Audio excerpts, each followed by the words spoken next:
One's a former NFL star turned esports coach. But I was getting the stink eye from my wife. She's like, "What you doing?" I'm like, "Nothing."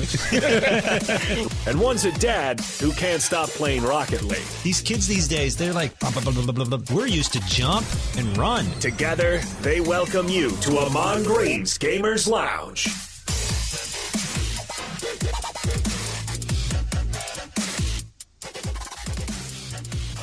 Mike. What's up? This is Ahman Green. Welcome to the Gamers Lounge. I do that a lot. But my man Agado helped me out with checking the mic. I do that. It get going so fast, right? I'm super excited. Like when I get the first handoff of a game, I'm like, I'm trying to take it to the house. And then I forget to either button up my chin strap or not tie my shoes all the way.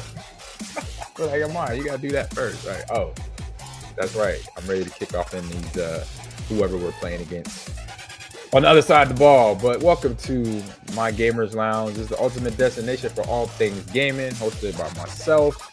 I say Green Bay, as I say a lot, Green Bay Packer all-time leading rusher, but also a big-time gaming enthusiast, along with my, like I said, good friend Akito, coming in, helping out with the stream, is here to help out too. And so you can this is your weekly getaway for all the latest news, hottest updates, and we do have some like very hot new news out there.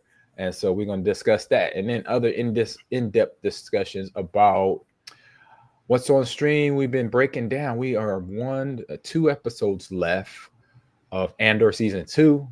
I'm on the 11th episode, then 12 would be next week, and so we got that to break down, right? And then we got the game releases to break down. There's 3 games this week, right back to back today, Thursday and Friday to talk about. And we have a fun this or that gaming edition. So some things I did as a kid that I don't do anymore because my mom taught me a really good lesson in salvaging controllers. So there you go.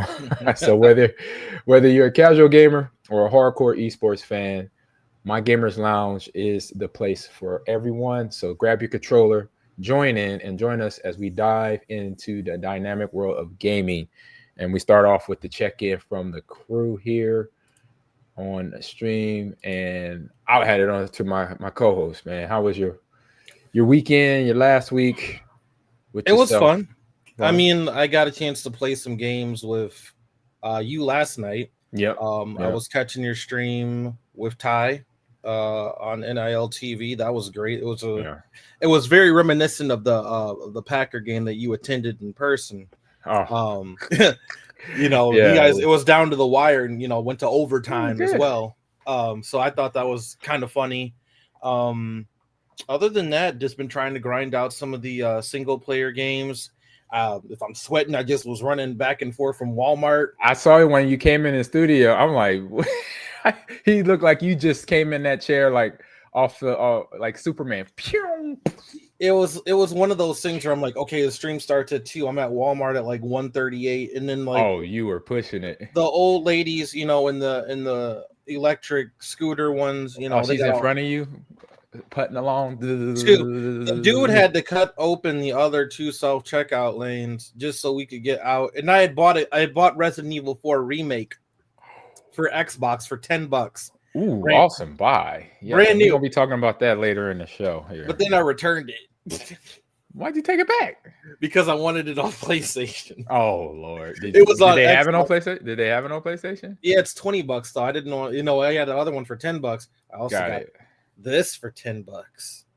Oh, they still sell. Oh no, wait a minute. It's a cosmetic pack, but you get the V-Bucks. You get all the Transformer skins. This was sealed. They just have like a code inside for $10. Your Walmart by your house must have the inside track, because that's where you found my Switch, right?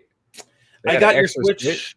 Yep, they had Switch 2s, like 8 of them there. The Switch 2, yeah, that's what I'm saying. That is the Walmart by you. It is. Yeah, today they had like follow the rainbow to the chest. They have some really good games on sale there. Like I think Hogwarts Legacy was like $5 or $10. They're clearancing out a lot of the physical Xbox games. They had Dead Rising remaster for like $15. I was looking like I don't need it.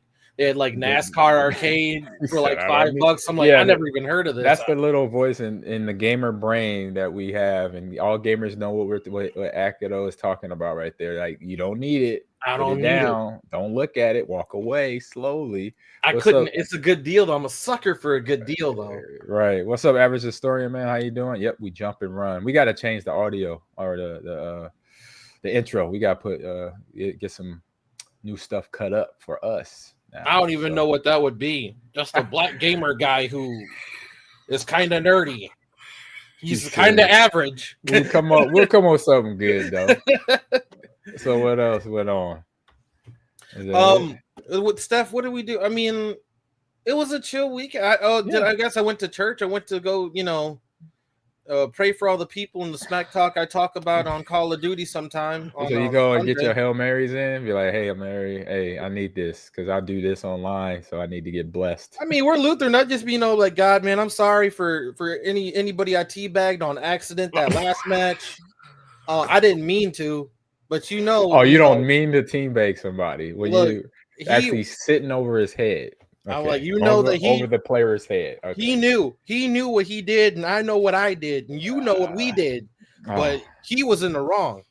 Anyway, yeah, I've been down that road. You saw what happened. It was a week ago when somebody teabagged me. I went unconscious on them. I was you had the Doomslayer mode when I think I said that in the chat. I was like, the fastest way to piss Ahman off or get him in the lock in. I think I said to get him to lock in. It's the teabag. Like, I mean, for sure. Was that the match we were playing with Natty? Yep. Yeah. Yep. And then we're on that. It was SWAT. You were like, "Oh, you want a teabag?" I was like, "Oh, you want a teabag? You didn't piss me off." Man. So my weekend, man. So it started with a crazy week, right? I'm gonna talk about. I think I mentioned it online before. I'm gonna say it again. Hey, I lost 2 of my good friends. One was in college. One was in the NFL. Matt Zrzal, shout out to his family. Condolences as well. He passed away. I just saw him the week before that. Wow. At our reunion in 1995, which was a 30-year reunion of the national title team. Shook his hand, hugged him, and talked. Dang. And then I find out the following week, which was last week, that he passed away. And he's only like 50. I'm 48, like 2 years older than me. It's like, wow. And then another teammate younger than me, Bill Ferrario, who was an offensive lineman, center.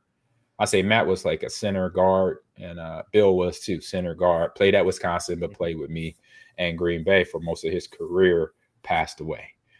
I'm just like, whoa. So that was my start of last week, going into the show we did, and then later in the week. So obviously that brings to you like a clear reality check, right? On yourself, because you got people that are close to you in age and you know them. And so I'm like, that's why it was just crazy how my weekend was planned out, because my weekend was to go see my kids. So, right. So it wasn't planned. It was planned already before, what happened. And so that right there made me enjoy that weekend much more, because I know Bill for sure has kids. He has 2 or 3, maybe 2 daughters. I think one is 18 and I think one is a little younger. I got 4, 2 live in Dallas, and we have another 2. One lives in Madison, the other one lives in Arizona, who we're going to visit the Arizona daughter and son and his fiance here in a couple of weeks in October. So, just kind of like, oh man, it's like it works out, because now I could take that whole weekend and end on a good note, with visiting my kids, and that's what you're a parent, right? We got people that are parents that are watching the show. When you could get time with your kids or with family members is priceless. There's no amount of dollars you could put on that time spending with them. My granddaughter as well. So great weekend. We went to the Texas Fair, had a great time there.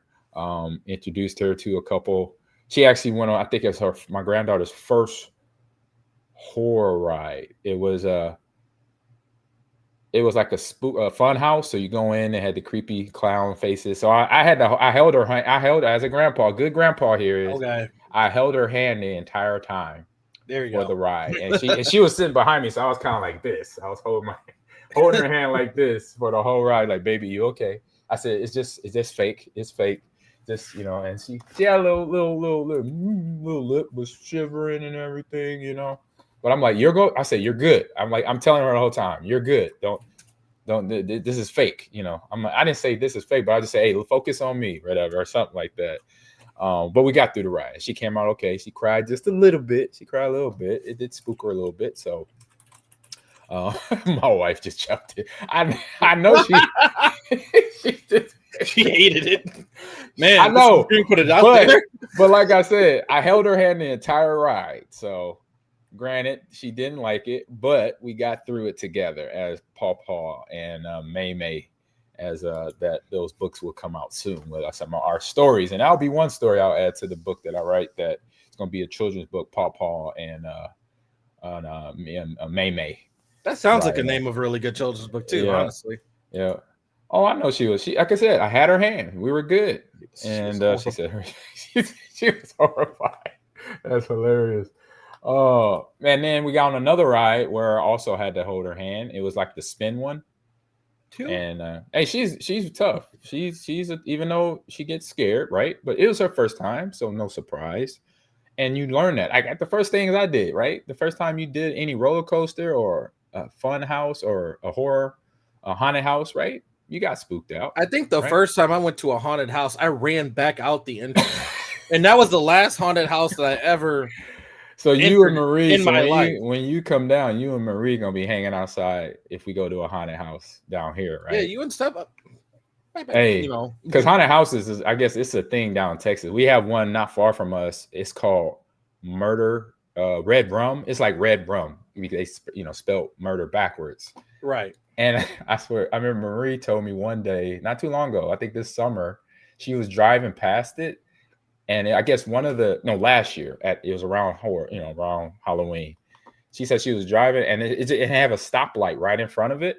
So if you could sit at the stoplight, if you look to your right, you'll see the haunted house, the gate. And she swore she saw one of the characters that is in the haunted house, like standing at the gate, kind of staring at her.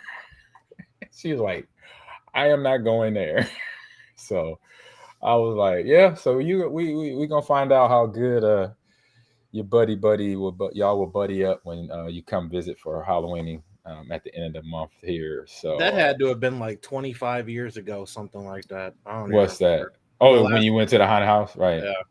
Yeah. So Texas Fair, and then the next day, or actually that day, I went to Texas Fair. That was the night I jumped online with Ty, and but had the Dallas game. Like, wait a minute, let me back up. Dallas Cowboy game.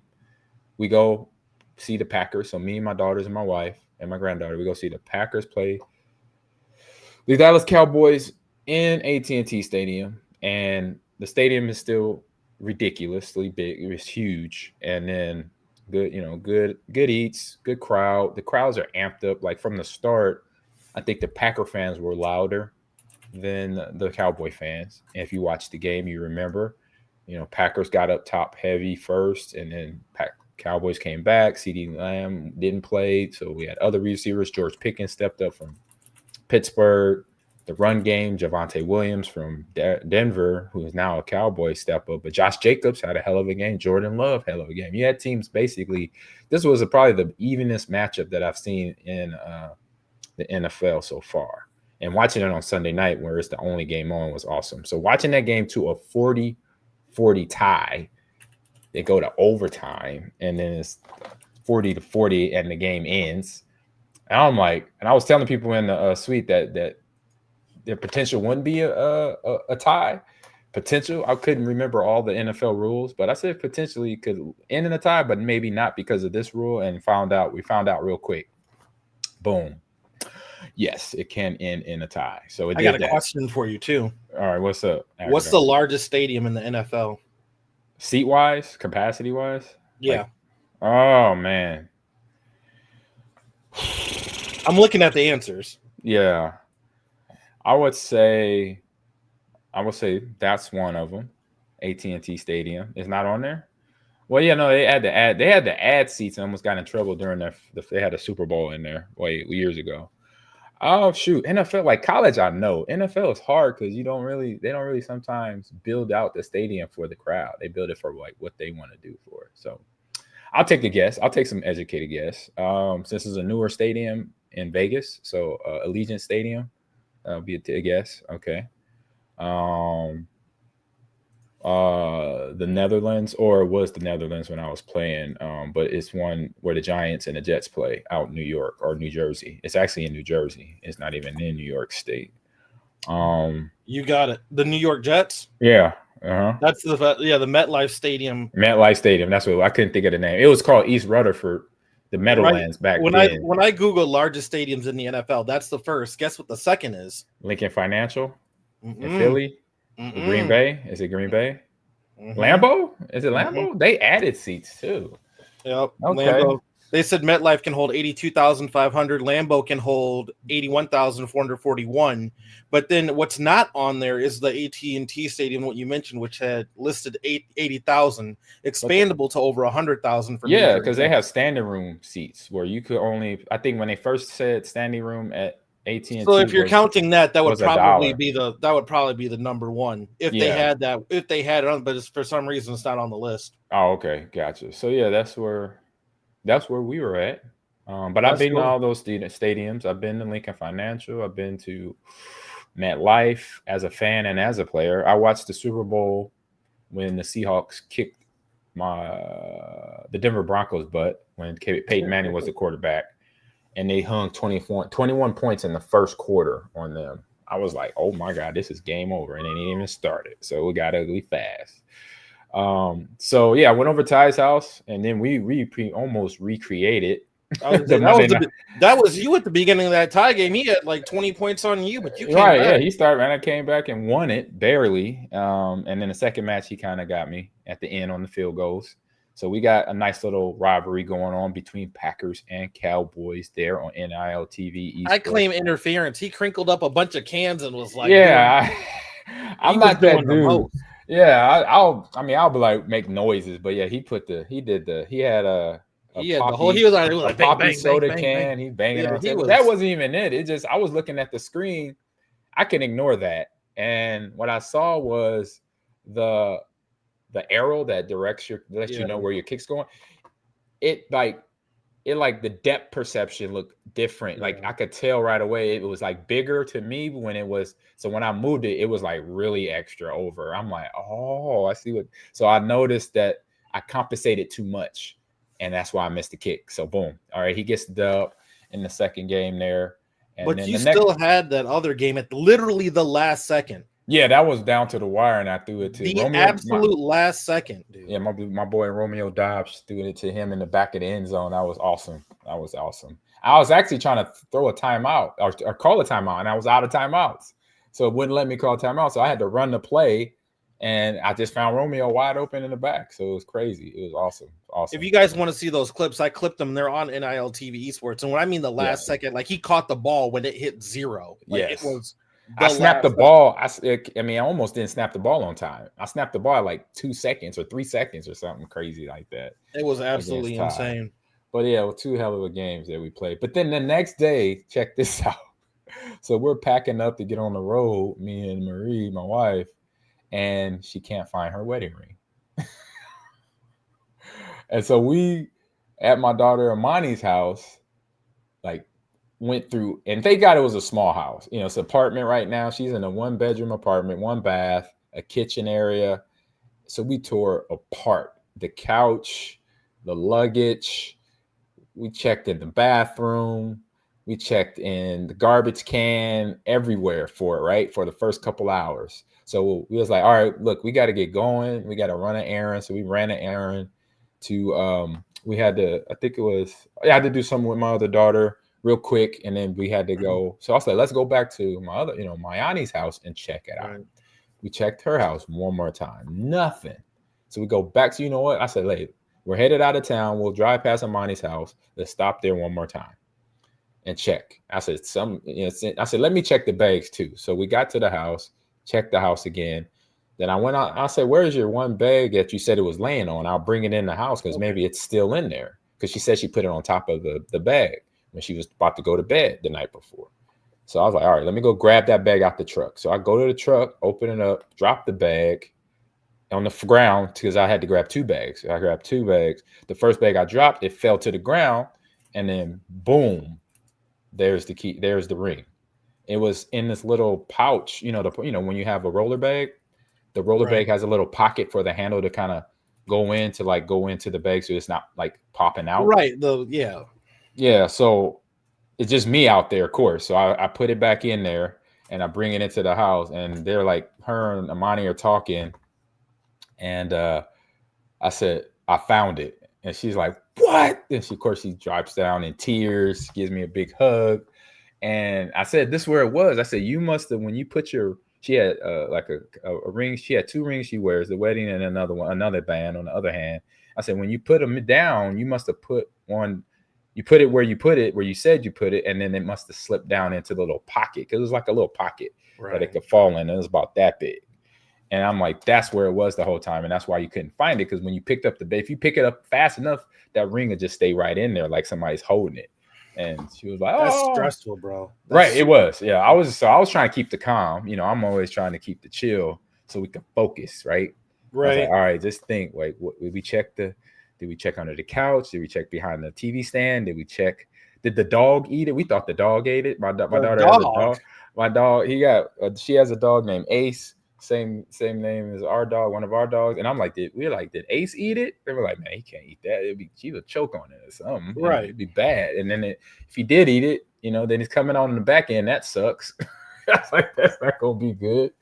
Going through dog poop. We'll be back in a week, I guess. Where's the ring at? Yeah, or in a couple of days. Hey, you ain't putting that in the mail, No. So yeah, we found the key, got out of Dallas. But then me and you streamed late last night too. So that was my week and weekend. Woo, that could be a movie. Man, that sounds like a movie, don't it? Or a TV It does. Show? It sounds like a sitcom. Man. Or something. All right. On that note, I think we could push on over to Quick Hit News Bites, man. And that was a fantastical week. And we're in October. You know what that means, Akido?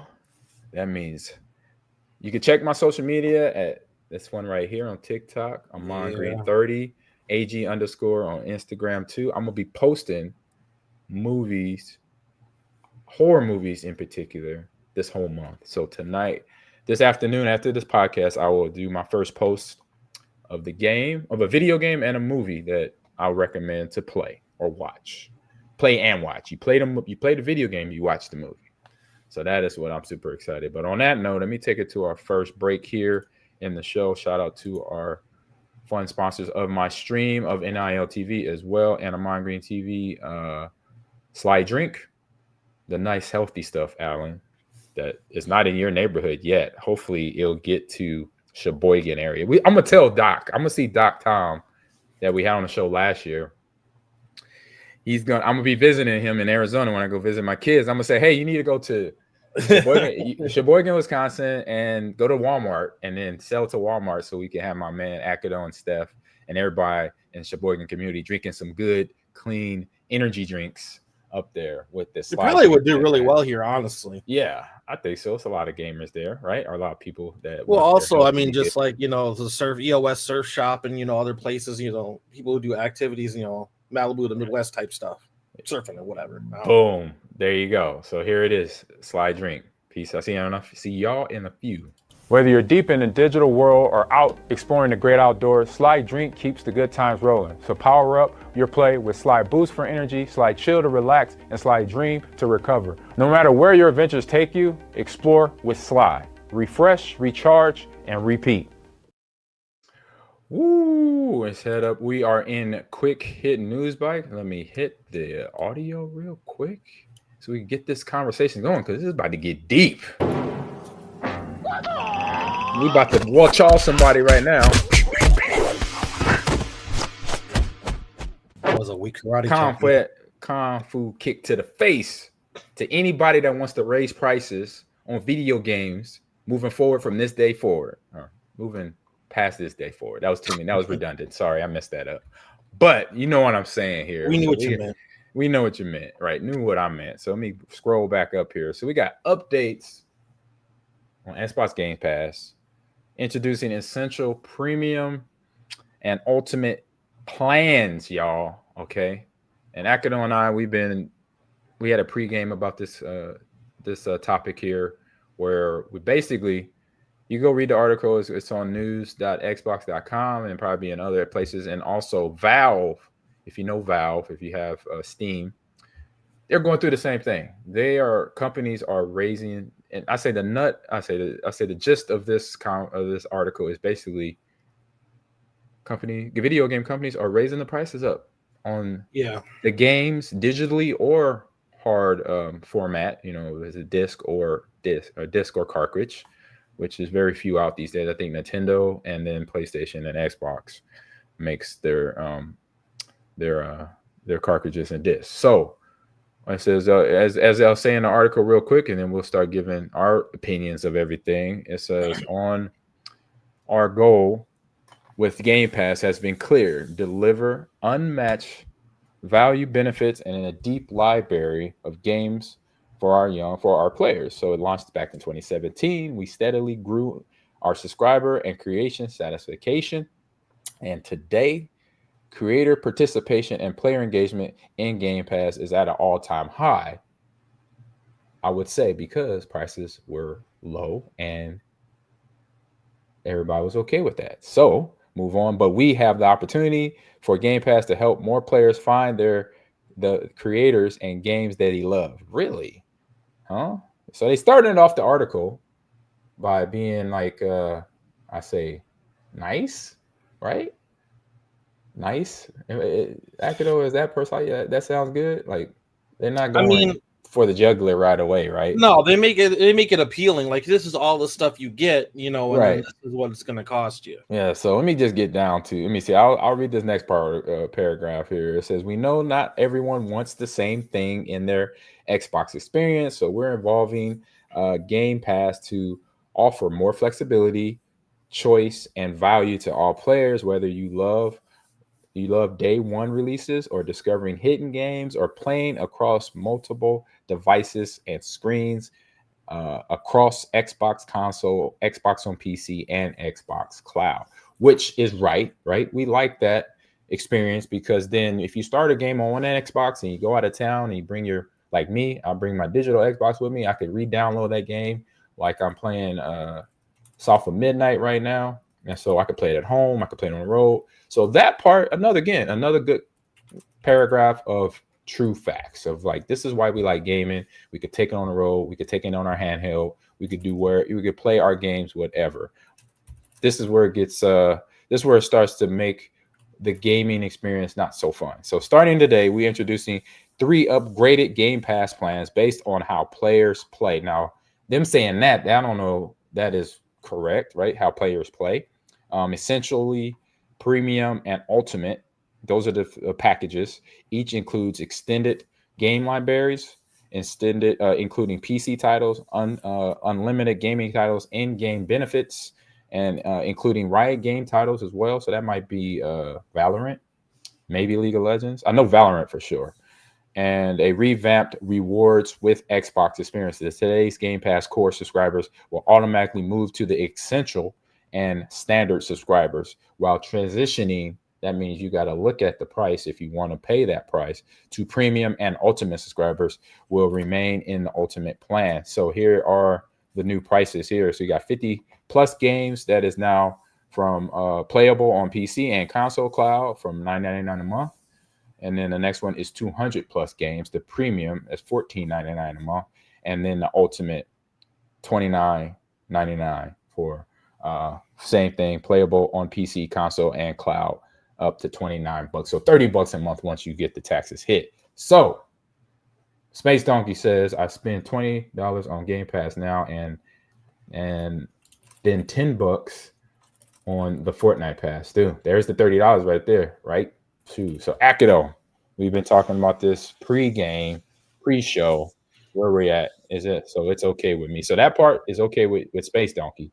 And that's me going back and forth with Eeyore on that one. It's one of those things where he's not wrong, right? Yeah. So, I mean, could the internet be blowing this partially out of proportion? Sure, why not? Let's go with that. If you play Fortnite, right? So if we're going up from what it was at $19.99 a month, got my handy dandy calculator here.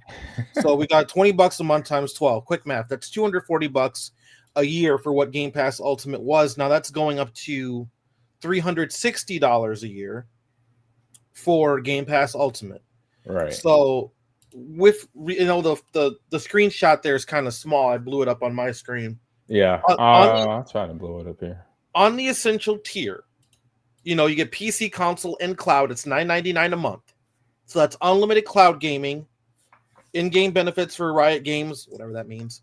Online console multiplayer base, even be able to play online and play and earn up to $25 a year in the store of rewards through like the different kind of milestone quests, Bing searches, and whatever else, I assume. Now for the premium, that's $14.99 a month, $5 more. $5 more. You increase that from 50 games to 200 plus, 50 plus to 200 plus games. You get new Xbox published games within a year of launch. Unlimited cloud games, shorter wait times. Come on, man. I mean, whatever, bro. Yeah. In-game benefits, including Riot Games, online, whatever, and then earn up to $50 a year with story rewards. I mean, is that worth $5? I guess for the games alone. All right, but then you double that to Ultimate, right? And that's when it's PC, console, cloud, $30 a month. So what the thing about what I'm reading here, if I'm reading this correctly, is that you get the day one games. The 75 plus day one games, so like how you have day one with Game Pass, that's not included in the other two tiers, including all Xbox published games day one. So that's Ultimate. Then you get the Ubisoft Classics, EA Play, and Fortnite Crew. If you don't care about Fortnite, there's a lot of people that don't. There's a lot of people that play Fortnite. There's a lot of people that don't play Fortnite. Right. Unlimited cloud gaming with best quality with the shortest wait times. I feel like are you literally selling me on the queue for like being able to queue up in a game right now? Like that's weak. Is that what they're saying? It's saying the shortest wait times. You had shorter wait times, best quality cloud gaming with shortest wait times. Because I'm sure there's a queue for how many people can play on the cloud servers at any given time. Then once again, the in-game benefits for Riot Games multiplayer, and then you can earn up to $100 a year in rewards. Right. So I mean, but for $360 a year,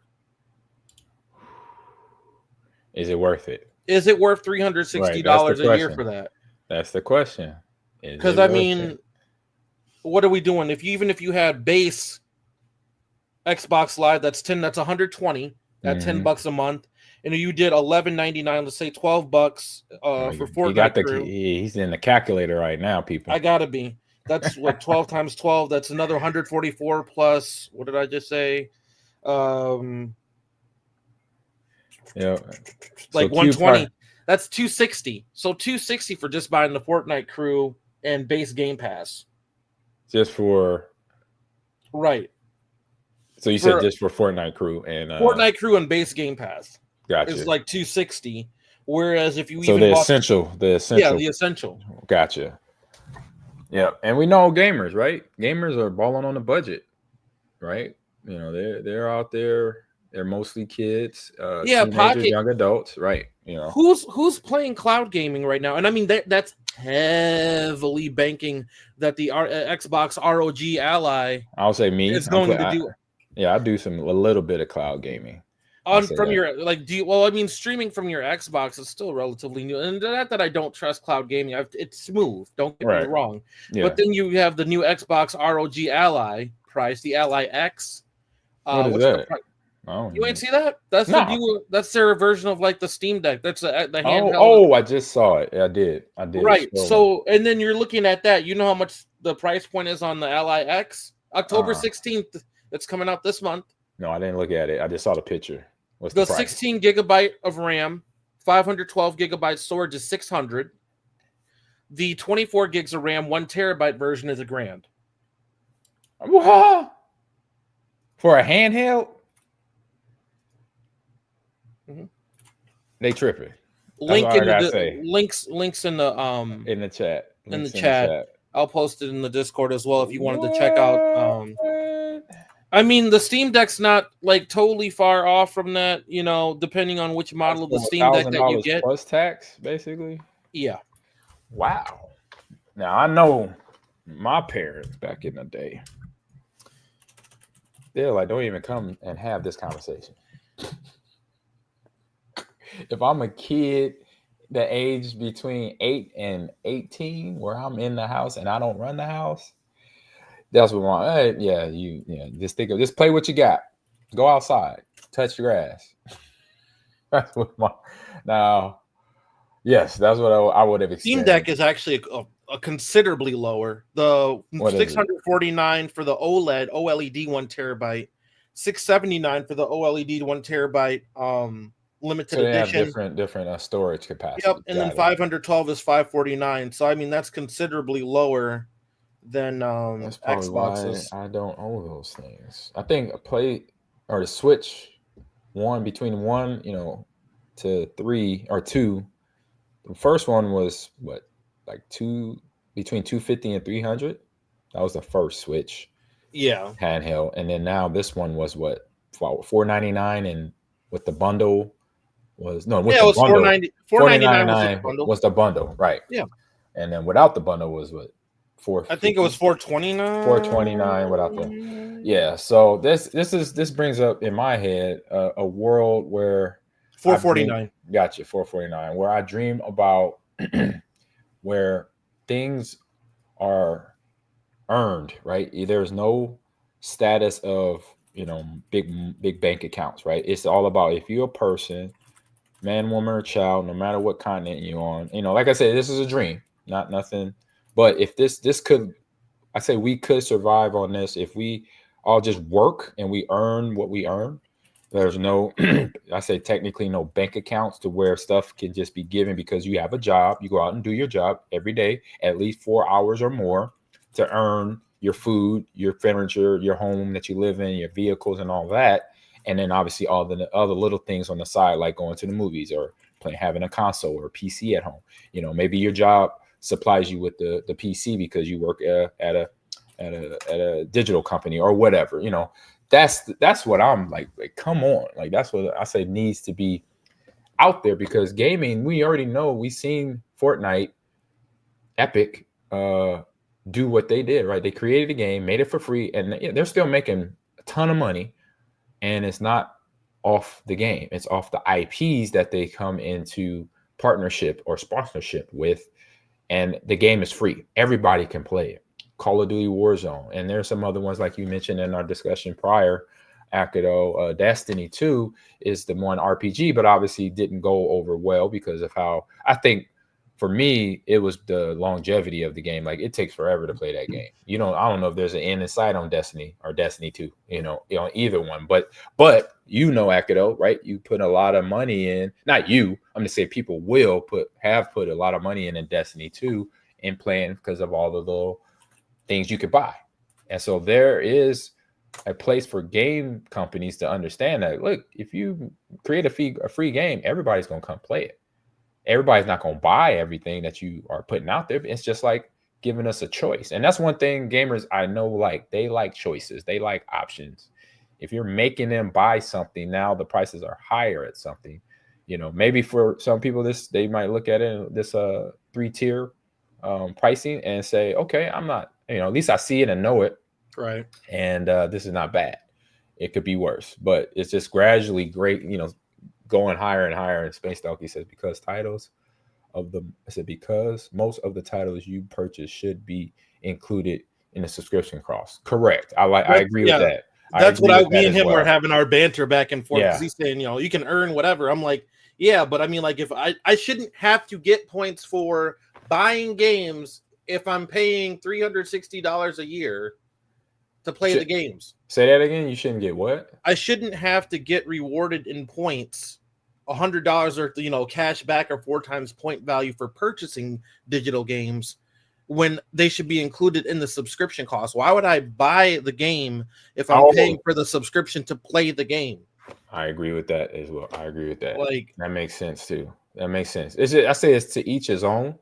We're just here to inform. Like, I mean, like, y'all can come up with your own conclusions. We're just here to let you know. Yeah, just letting you know what you're walking into now with new Xbox Game Pass. And Valve is going through the same thing here. Let me switch over to Valve real quick, which is Steam. And so Valve, is almost the same thing. Valve must stop. So for this article, they say Valve must stop making excuses. Steam under fire of significant price disparities for PC games, causing regional pricing often 20 to 30% higher than the dollar equivalent. So in this little splooge of evidence, let me get this pulled up on my screen here. Where is it at? Boom. And it's a YouTuber that brought this to question, what Valve is doing, the same thing, right? And the YouTuber Water CS2 points out these differences in the video, so you can check them out, check his stream out, check it out over there on YouTube.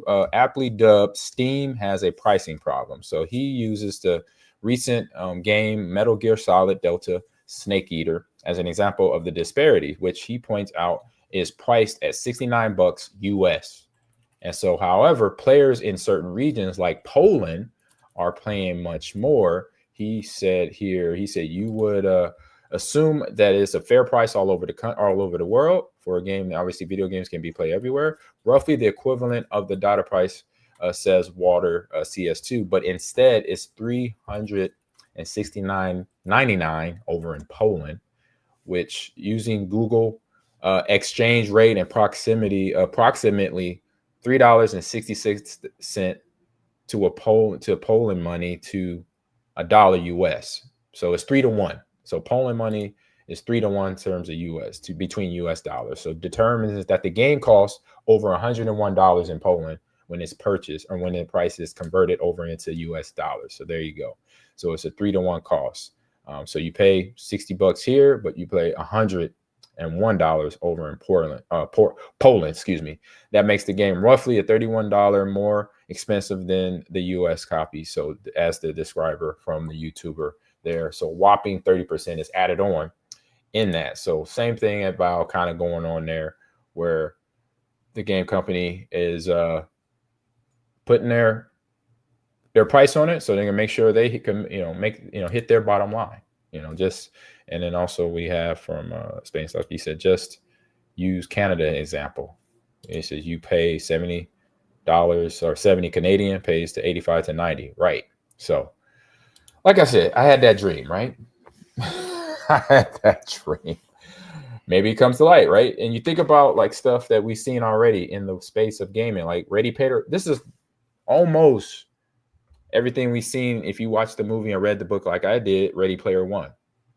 If you remember that movie, what it was about, and the overtones of pricing, of creating the VR that was in the game, that everybody was fanboying over, trying to purchase and buy, make a living off of, because they were streaming from it and all that. And what that the company sound familiar. Right. Exactly. So Ready Player One, the book and the movie hits where we're at now in reality sense.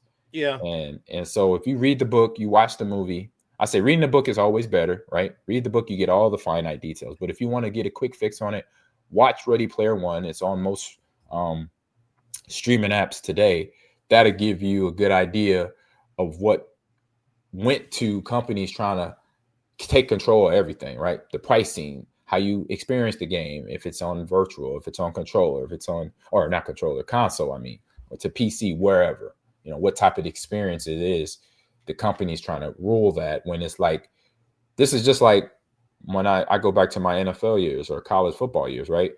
Right. If it wasn't for the fans playing, then I'll say for the NFL sense of it, but now college, because college players are getting paid too. If it's not for the fans, then the players don't get paid. But if it's not for the players, there's nothing for the fans to watch. So we work together, right? So as a video game company, if your game is not totally awesome, the fans are not going to buy it. So you go back to the white chart.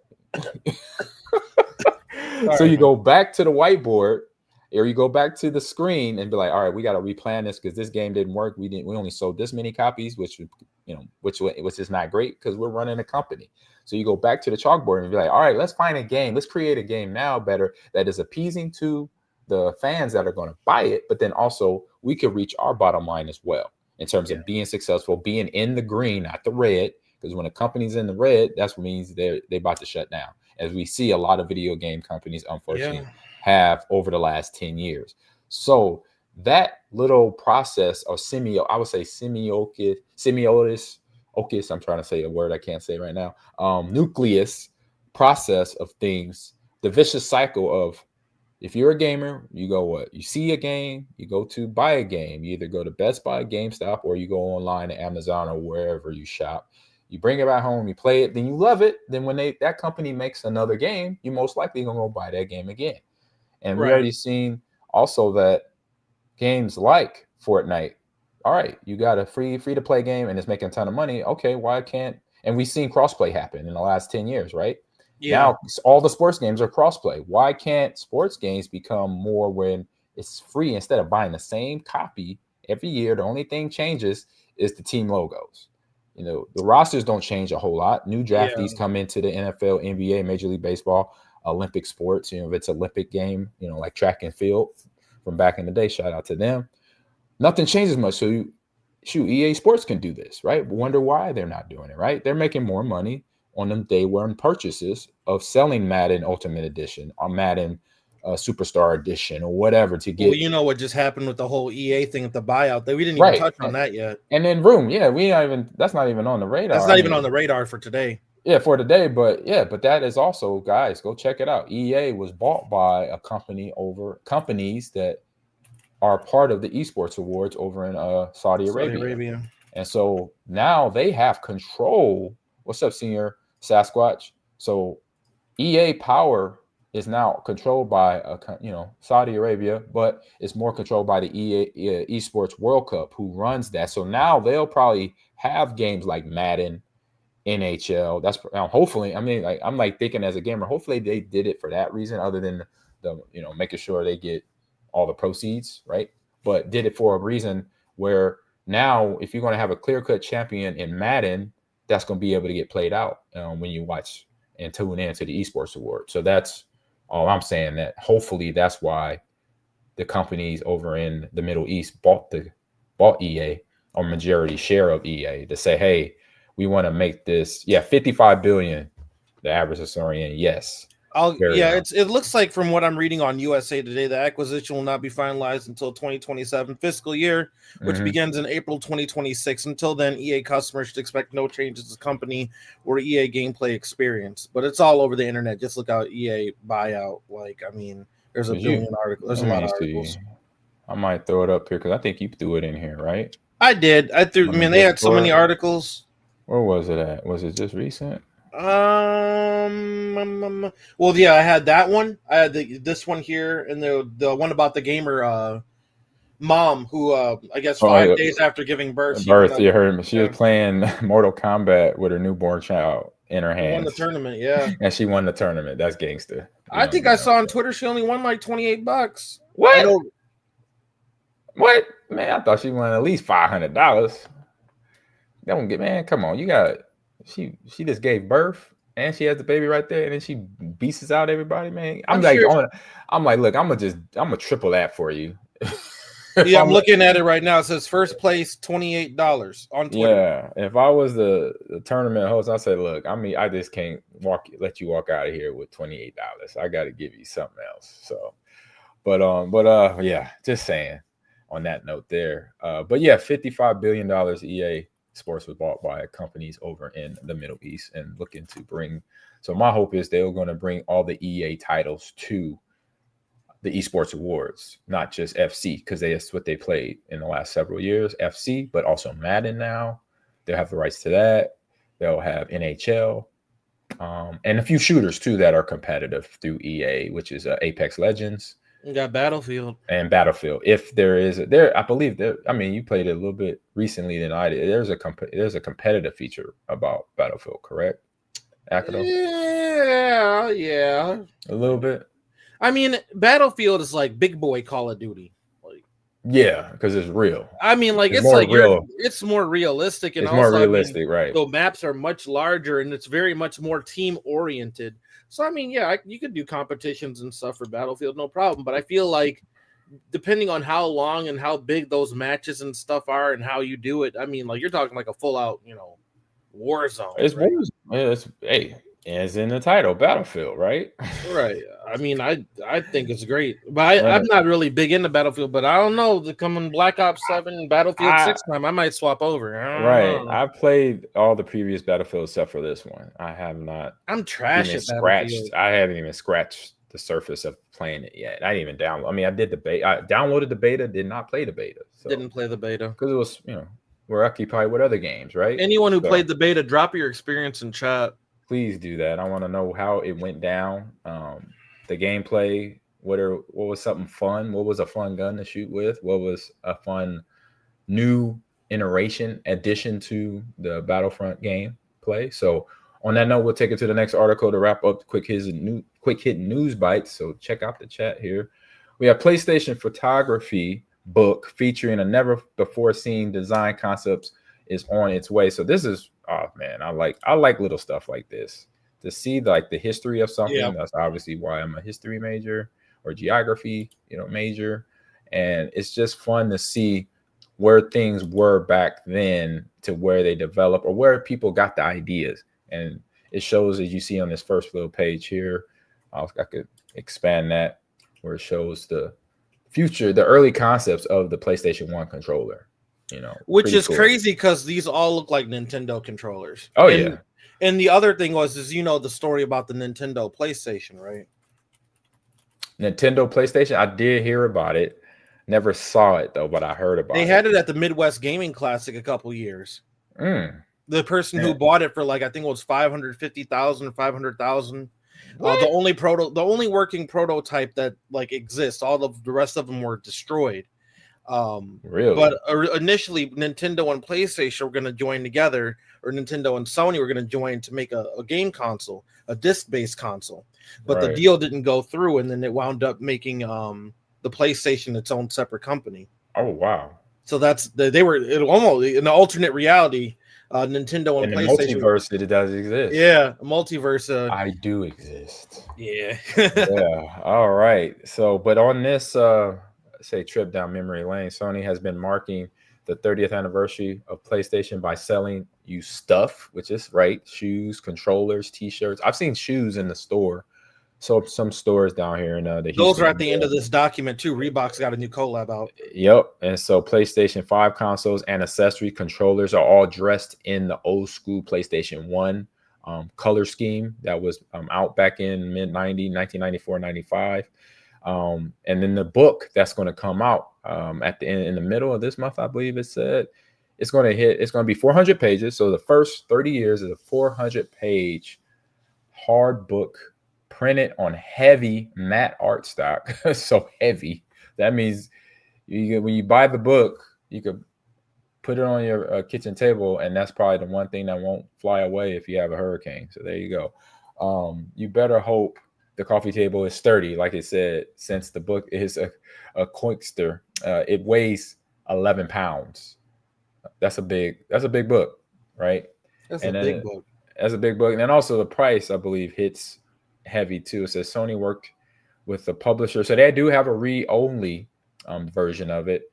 They worked with a read-only memory on PlayStation in the first 30 years. The collaborators have offered a peek at the inside of the book, offered a peek at inside the books, and shaping to be a fascinating glimpse at some of the designs Sony tried for its hardware and over the last few decades there. So for example, they have this design here of the PlayStation version that TU Gato's revision of a simple squares and circles coming to life.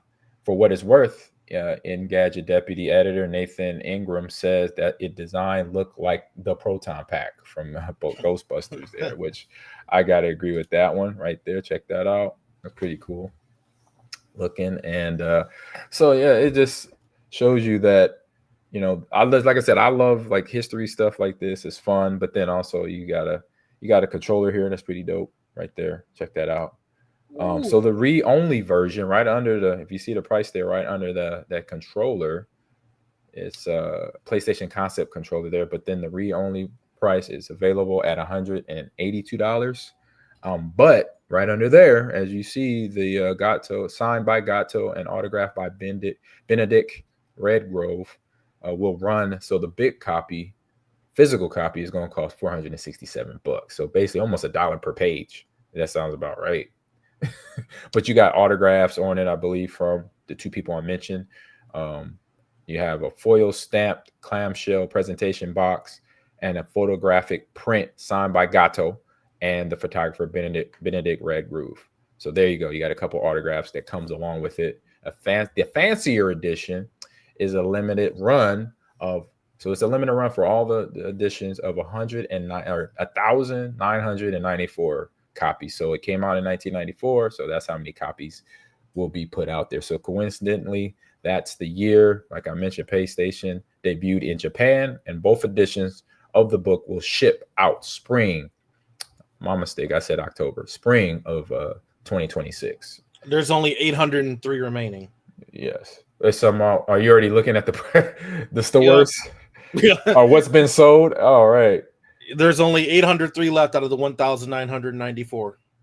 So 803 left. So that's a lot. I'll say for the how many? It's about half. That's half, right? That's half left that's been bought. Anything with memorabilia, if you want it, snatch it. If you got the money, if you don't, well, let's let it walk. Let it walk.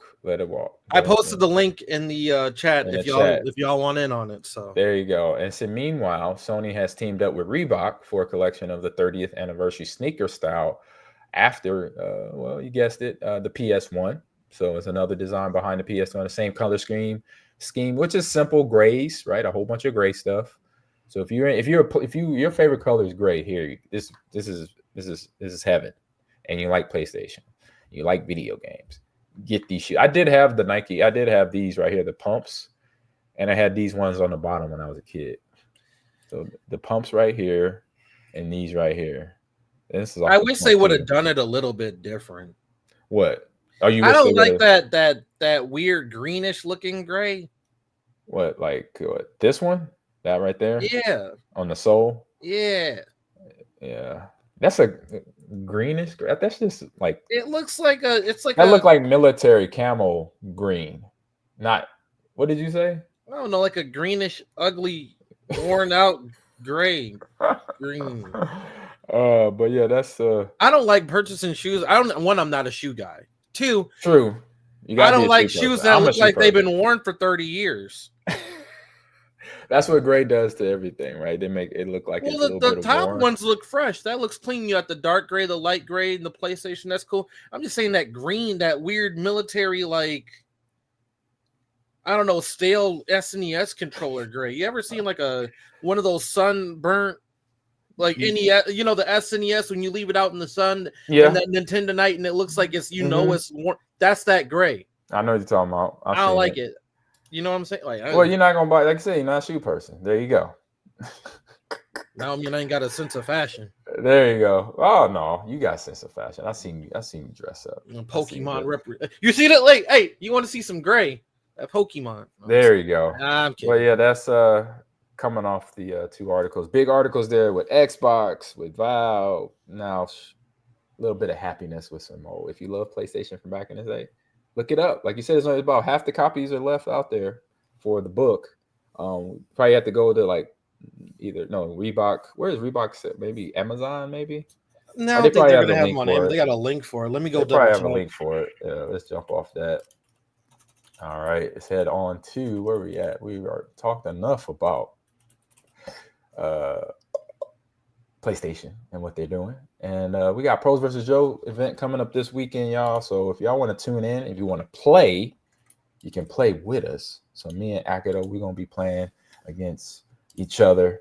Some of the guys and ladies I know, Sandy James, Kerry Hall, Tyrone Crawford, Tony Ortiz, Lornell McPherson was on the Monster, or say DeMondre Moore, who goes by the Monster, who was carrying the show along with my man Akito. That was two funny conversations we were having while we were gaming. It's going on this Sunday from, I would say, 12 to 4, maybe 12 to 5 hours stream of us gaming against each other in Call of Duty. Maybe some Madden, because we could, as long as it's just a time thing, if we could get some Madden short games, which we can do with a superstar mode, we could play some quick games, 3-minute games, over, boom, quick. One score is done. And Mortal Kombat. So for the chat too, for the people tuning in on Instagram, on YouTube, anybody, any chats on there? YouTube. I say right now, it looks like Instagram has all the people talking. So we got, it says Turbo Swish 97. He said he's a big diehard Packer fan. Hey, appreciate you, Turbo. Turbo which says, hey man, made a cameo for my friend. Oh, I did a couple. I do Cameo as well. Check out my Cameo account if you want shout outs for your friends and family. And then we got Zach says, Ahman, I know it's back in your Husker days, but I was curious if you might remember someone. Yeah. Someone, who's the someone? I don't know. But Akito, you got somebody says, Trevor says, I'll take you to Akito. Huh? What's that off of? So sorry, lost my hair. I lost some. So people in Instagram, if you got questions, just drop them in there, please. But we also streaming on Instagram, we're streaming on YouTube, and we're streaming on X. All right, let's head over to our other fun partnership of the show is Stay Plugged In. They got some fun stuff going on. So if you're a young gamer, you're going to want to listen to this. We'll be right back. Looking to turn your passion for gaming into a college opportunity? Stay Plugged In is the premier platform connecting esports players with college programs nationwide. Whether you're grinding on Valorant, Rocket League, or Overwatch, Stay Plugged In gives you the tools to showcase your skills and earn esports scholarships. Don't just play, get recruited. Visit staypluggedin.com and start your journey to the next level today.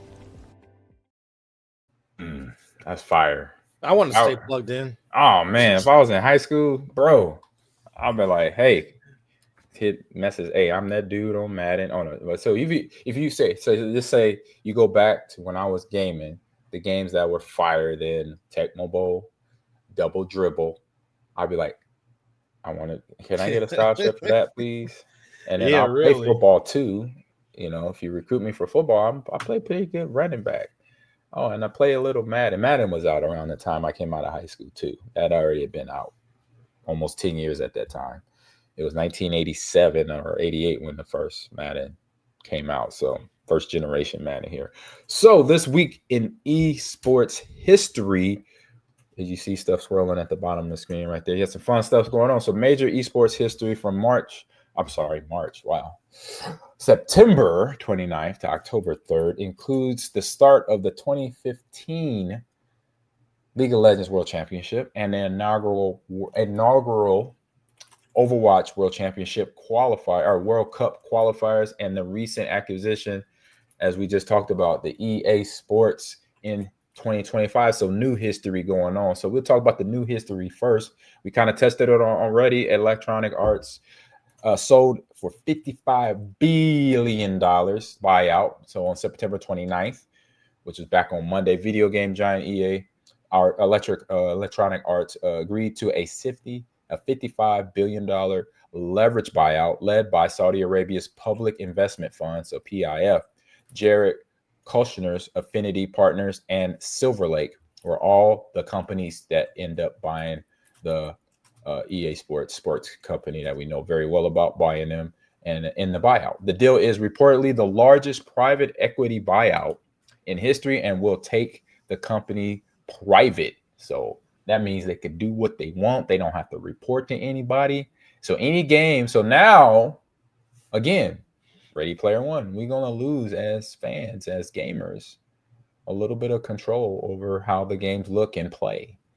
So we gotta wait and see now. All right. That's all we can do. That's all we can do is wait and see. So the transaction is expected to close in 2027. I think you mentioned that, Ecuador, already. And with the long-term impact on EA's various esports titles, like mentioned, Apex Legends, Madden NFL, NHL, and I think that's it. It might be one or two, but I might be forgetting. And yet to be determined after that. But there's other EA games I know. I know EA does college football too, correct? Yeah, and college football too, as well. And they're coming out with college basketball soon. So boom, that's coming out next spring. I've seen that in the vision of what EA is doing. So a lot's going to be good. It's going to be interesting to see in the next couple of years with EA Sports. They might listen to us and make it a free to download game, and then they just put all the IP in it. And I'll be like, yay! And everybody else can be like, no. I'm more concerned about like Mass Effect and Dragon Age, like BioWare and some of their partners, their partners and other companies that are under that brand. It's just like if some people are like, are we going to still see Mass Effect 4? Are we still going to see, like I was talking about The Sims the other day, like what's going on? Because we saw that happen, with Bungie when they got acquired by PlayStation. Everyone's like, and then Bungie, like they did all the layoffs, and then Marathon didn't perform well, and then it's like okay, Sony's going to take over because these studios weren't performing. So I mean, it all depends. It's one of those things where we might not see certain games because the funding might not be there, or they might have a different direction when they change an ownership. So we'll have to see. Yeah, but with the sports game, they can't go too far in one direction. No, the sports games are their bread and butter. I ain't worried about no Madden. Ain't no that, man. Madden will be fine. College football will be fine. It's like NHL, they'll be, if they can't mess that up, because if they mess that up, man, it's a problem, right? You'll find out real quick. They'll find out real quick. It'll be like NBA Live all over again. I don't know a lot about sports, but I heard Live sucked. Oh, it was Live was gone for a couple years. Yeah, they've been gone for a minute. Yeah, they've been gone. I think it's still gone. It's still, they tried to bring it back, and then it didn't work out very well. No, yeah. So 2K's got that under wraps right now. So 2016, so 9 years ago, the first Overwatch World Cup kicks off. The online qualifiers for the inaugural Overwatch World Cup begin on October 29th and ran through early November. The tournament began with 50 national teams competing for a spot in the finals at BlizzCon. The group stage ran from October 29th to November 5th. So ultimately, the South Korean team went undefeated. What team was that? Oh man, I didn't get the name. Undefeated at BlizzCon and won the first World Cup, or there was a South Korean team that did that. There you go. And then 10 years ago, the League of Legends World Championships began. The 5th annual League of Legends World Championships started on October 1st in Paris, over in Paris. All right. The group stage took place in Paris before moving on to other European cities and for the knockout round. So the tournament broadcast recorded an massive and very impressive 364 million hours of live viewing through the month. Wow. They peaked concurrent viewership of 14 million during the finals. So there you go. Tell me that esports ain't not being watched by somebody. Okay. Right. So don't tell me that. All right. So on the DreamHack back in 2011 this week, DreamHack Winter was hosted. The Season 1 World Championships were through DreamHack Winter 2011 took place that later that year. It was revealed on this week that in esports history that the tournament would host the final stages of the first ever League of Legends Season 1 World Championships back in 2011. And this was a milestone for League of Legends and was a key moment in the game's development as a major esports. So bam, there. That was your esports history of the week. So we'll head over. Let me see. We drop that down over to another sponsor of the show before we get into anything else. Got to send these headphones. Oh no, well, you coming in town in the next couple of weeks? I'll just save my postage and get you some Lucid Sound. So we got a commercial here from our sponsors with Lucid Sound. So we'll get you worked out here by the time you get to Houston, Akido. So talk to you on a little bit. Level up your game with Lucid Sound, the next evolution in gaming audio. Whether you're Team Xbox or PlayStation, Lucid Sound has you covered with premium wireless headsets for Xbox Series X, S, Xbox One, PlayStation 5, and PS4. Hear every step, every shot, and every detail loud and clear. Comfort meets clarity. Game with Lucid Sound.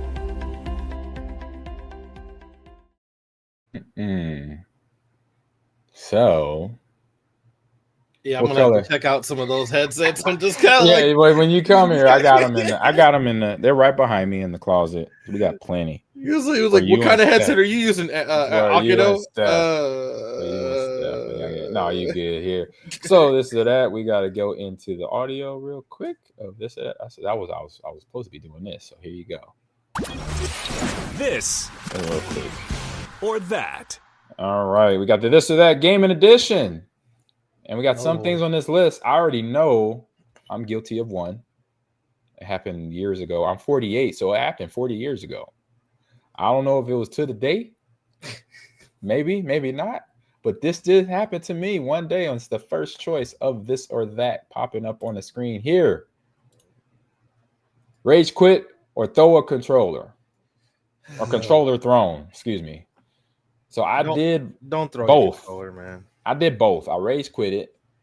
Well, I didn't rage quit. It was a quit because I threw my controller. Controller threw it across my room. I was playing Madden. Like I said, first generation Madden. You're looking at them. And I had my 49ers. I had Joe Montana. Throws a deep ball to Jerry Rice.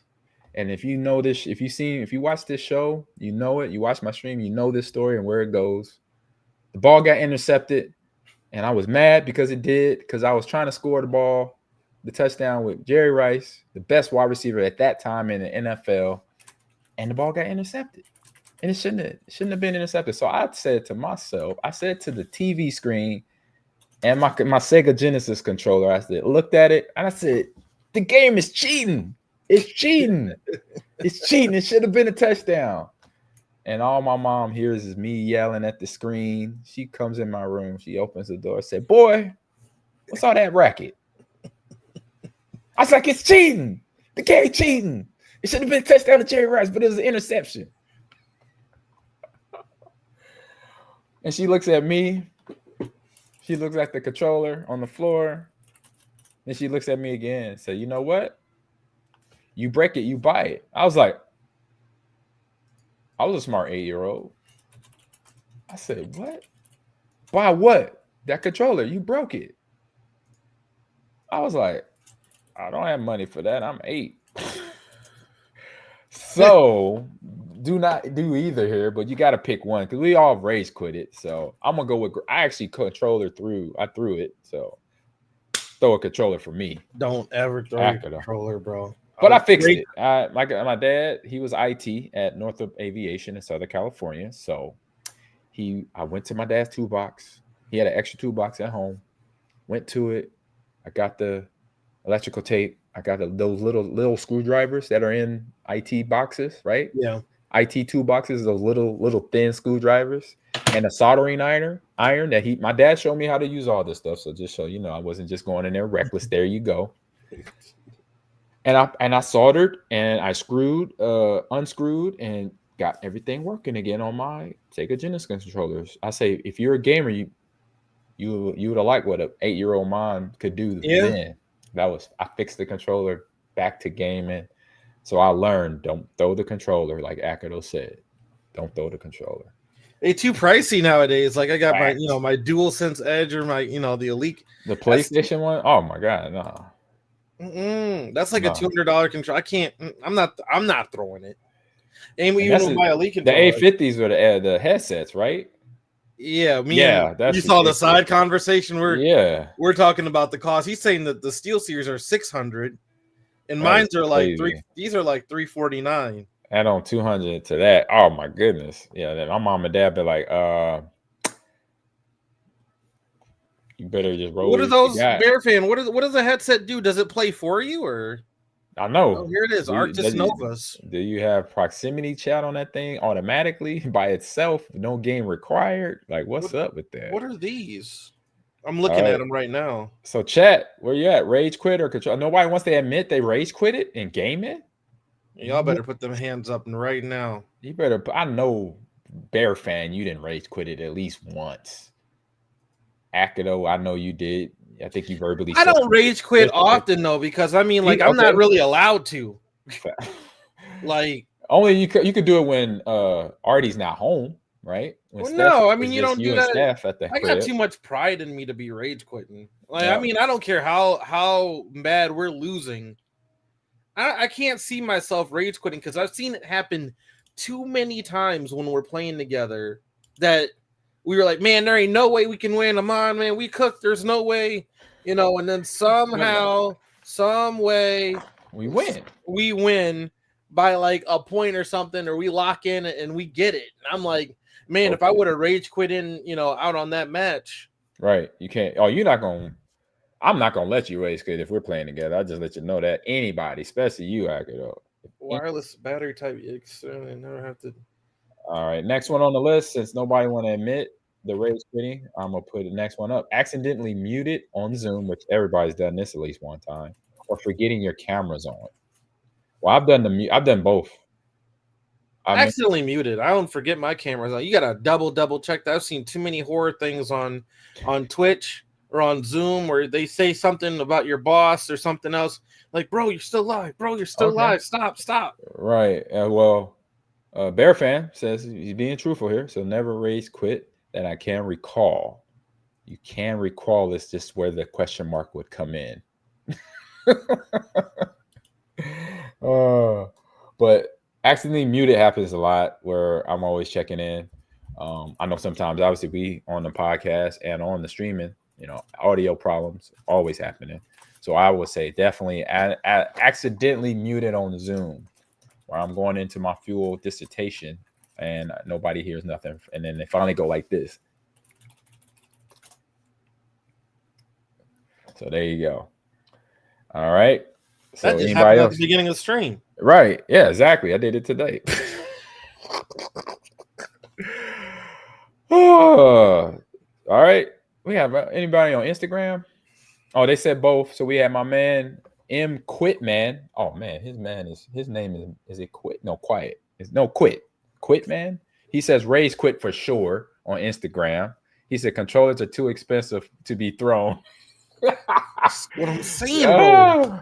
Especially in this economy, dude. That is facts. That is facts. And once you get stick drifting, you're gonna play bad forever. Yeah. So unless you can swap out your sticks, bro. Yeah, you can't throw the controllers. The Microsoft Edition. What is it?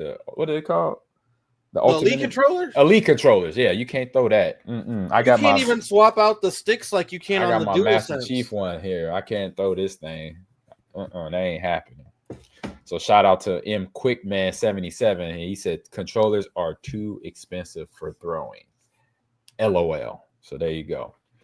All right. So next one on the list here is a cosplay fail or meme that never dies. I haven't had a cosplay fail. I don't cosplay enough. Yeah, I've cosplayed enough to where no fails. Yeah. I say memes that never die. What's that? I think they're talking about a meme that isn't too don't make sense. It's not like hitting right. I mean, like, have you ever had like a meme that you shared and people are like, I don't get it? Yeah, I've done that. My kids, because the generational language gap. We had that when we were younger. I know I had it when I was a kid, and my mom and dad. The way my mom and dad handled my slang when I was like in between elementary and high school was, "Don't say nothing stupid, boy. You smart." I'd be like, "Mom, Dad, understood." So I would say a meme that never dies, because I haven't had no costume fail. Between my mom and my wife now, we're the best at costumes. My wife is really good at putting together costumes. So that's what I'm saying, though, Bear fan too. Yeah. Why do you need to swap batteries for that? It says, how long do you have to play to swap batteries? Oh, you got some real serious batteries, bro. Well, he's talking about in that new Steel Series headset. He said you can swap the batteries out on it like an ammo clip. I'm like, how long do you have to play that you need to swap your batteries out on your headset? Oh man, he's on what game is he playing? World of Warcraft. That's why. He's a World of Warcraft guy. Bro, you're not playing that long. No one's playing that long. Yeah, you play World of Warcraft, you're playing for a long time. Yeah, like I got a nephew that plays that is on that. So Bear fan, I know what you're talking about. Even though I haven't played it, I have a nephew that plays it all the time. Yeah, that's fancy. You can swap out your analog sticks if they get stick drift. You might have to take out a small loan for that, right? This is $200. All right, next one on the list. Oh, I've done this one, and I hate him. Long lag in a boss fight or disconnect before winning. Lag in a boss fight. I hate when that happens because the lag throws off your rhythm. When you learn all the boss that you're fighting at the end of a level, you learn their movements. And then now you got to adjust to the lag on top of their movements. It's like, man. But that's where that's where the gamer grind come in, though, for real. Disconnecting right before winning is something that is the worst, in my opinion. True, it's the worst. But today there's a cloud. Like we were just talking earlier, there is a cloud save.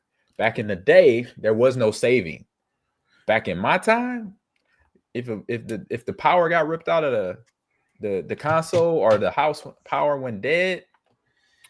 Oh, you doing that whole game over, partner. It depends on context. The reason why I was talking about comp. If you're in the middle of winning a comp match, and you disconnect right before winning, and it counts as a loss because you rage quit out, and then you get penalized for it. Yeah. Oh, in some shooter games they do that. Activision does it. Halo does it. Valorant does it for sure. That's why I'm like, I'd rather take the lag in a single player boss fight and just pause. But you gotta pick one. So you picking the disconnect? No, you taking the lag. Oh, you taking the lag? I'm taking the disconnect because that's worse. I think the disconnecting is way worse because I can deal with lag in a boss. So I'll just pause the game. Gotcha. Let it catch up. Disconnecting right before you win. Okay, look at last night. Like middle of the game last night, I disconnected. Yeah, that did happen to you. That sucked. And then we're down a man. So then you let your teammates down. You let yourself it's not down. You. It's just the technology. You had bad internet. Though. It was your router. It was your internet. It was on you. You single-handedly did not. And I was hardwired. It was on me. Well, I didn't put it on you. I know tech. I don't blame you for that. I blamed myself. I'll cry myself to sleep. Oh man! Shout out to Mason Marsh in the Instagram chat, and also M Riddenor 83, and the next big thing 84. What's up? The Bear fan, come at me, bro. You're not paying 22 hours on how? Okay, no, I'm gonna ask you how many hours in one sesh do you play on World of Warcraft? Be honest. All right, next one on the list.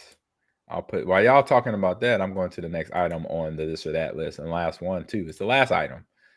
NPC side quest forever, which I got rules about that, or tutorial that never ends.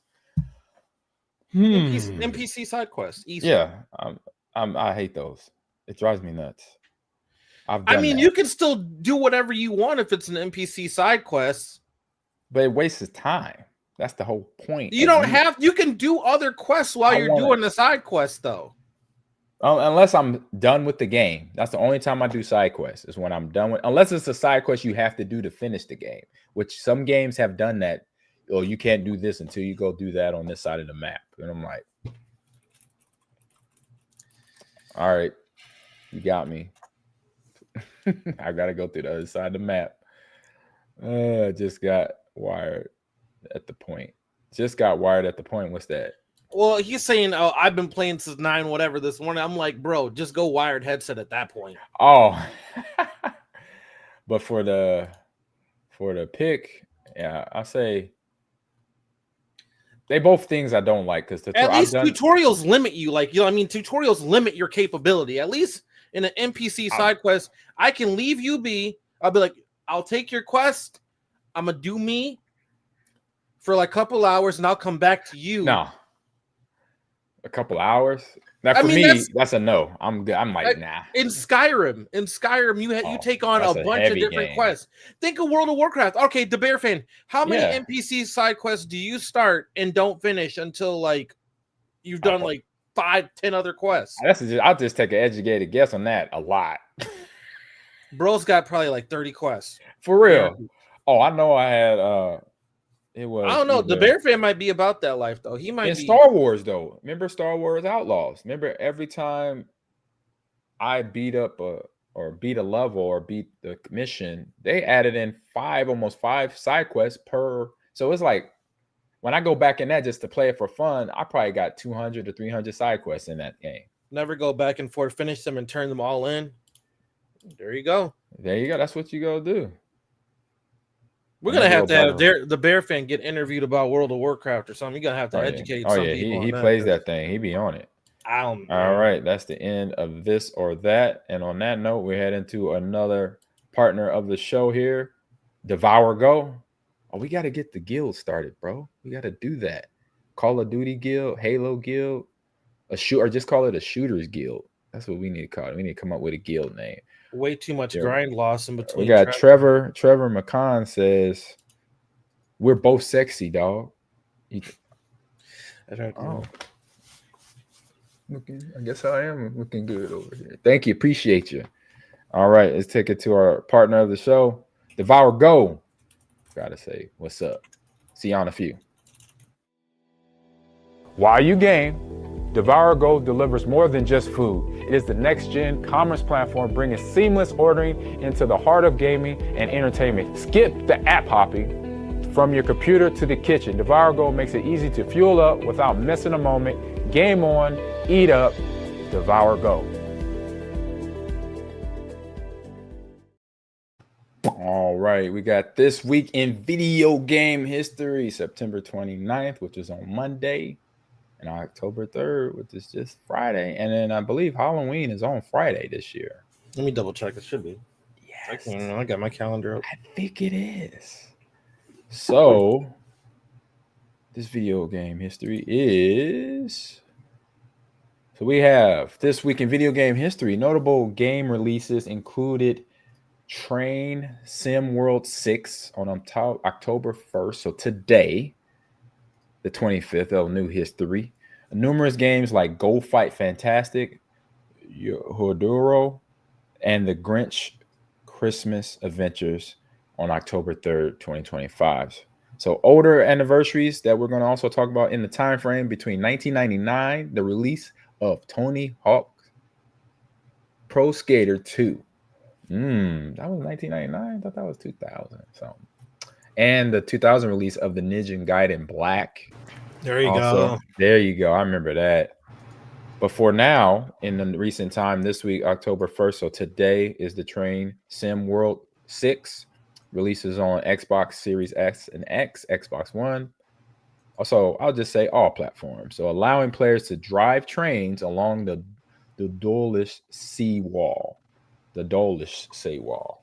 All right. And October 3rd on Friday, you got Go Fight Fantastic coming out. Launched as a 1 to 3 player hack and slash adventure game. Yodoro, an action adventure game with Scottish border fork history, was released. All right. Piggly Paggly Boom. A time limited level clearing game became available. It will be available on Friday. Rhinosaurus Rex. Oh, that sounds like fun. Runosaurus Rex, Origins, a T-Rex endless runner will be released on Friday. Stay Still, horror game. Great name, by the way. Stay Still. That's what you say sometimes when the monster's walking past you or about to knock on your door. You be like, stay still. Don't move. Don't have to tell me twice, bro. Don't breathe.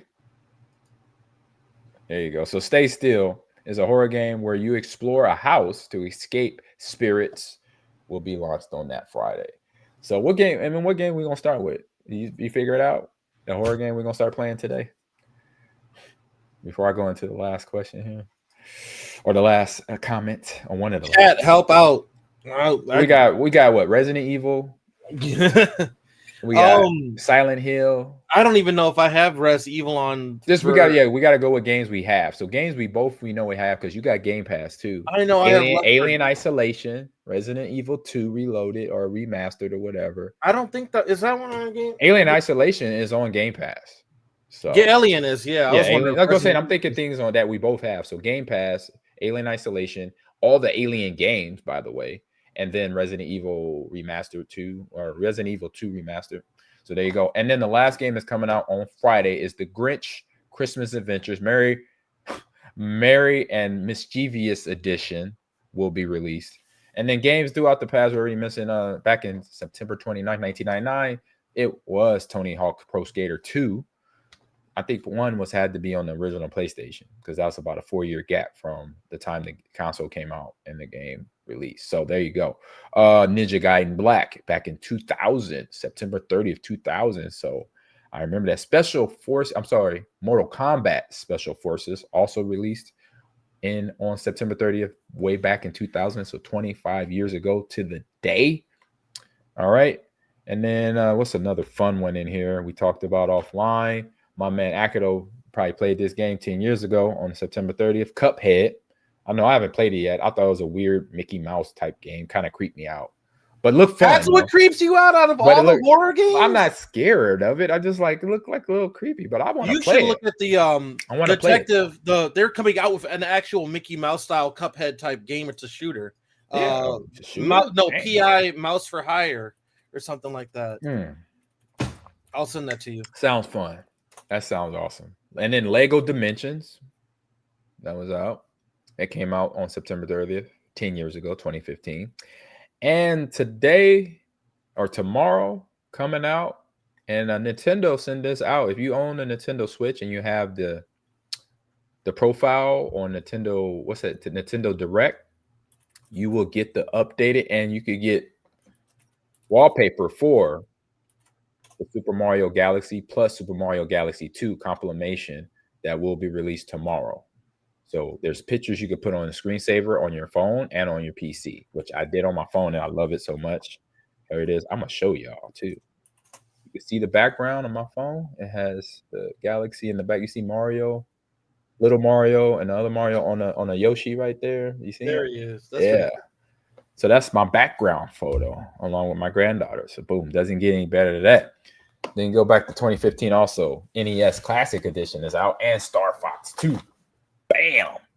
Some fun stuff. And today we're about to get into game releases of the week. We have Digimon Story Time Stranger. We're about to hit the video here in a little bit. So let me get the audios going. Where they at? So are we headed into that now? Yes, we are. Game releases of the week, y'all. Here we go. Release the games. It's time for the game releases. Game releases. There we go. Let me get down here, get the screen ready for y'all. Boom, boom.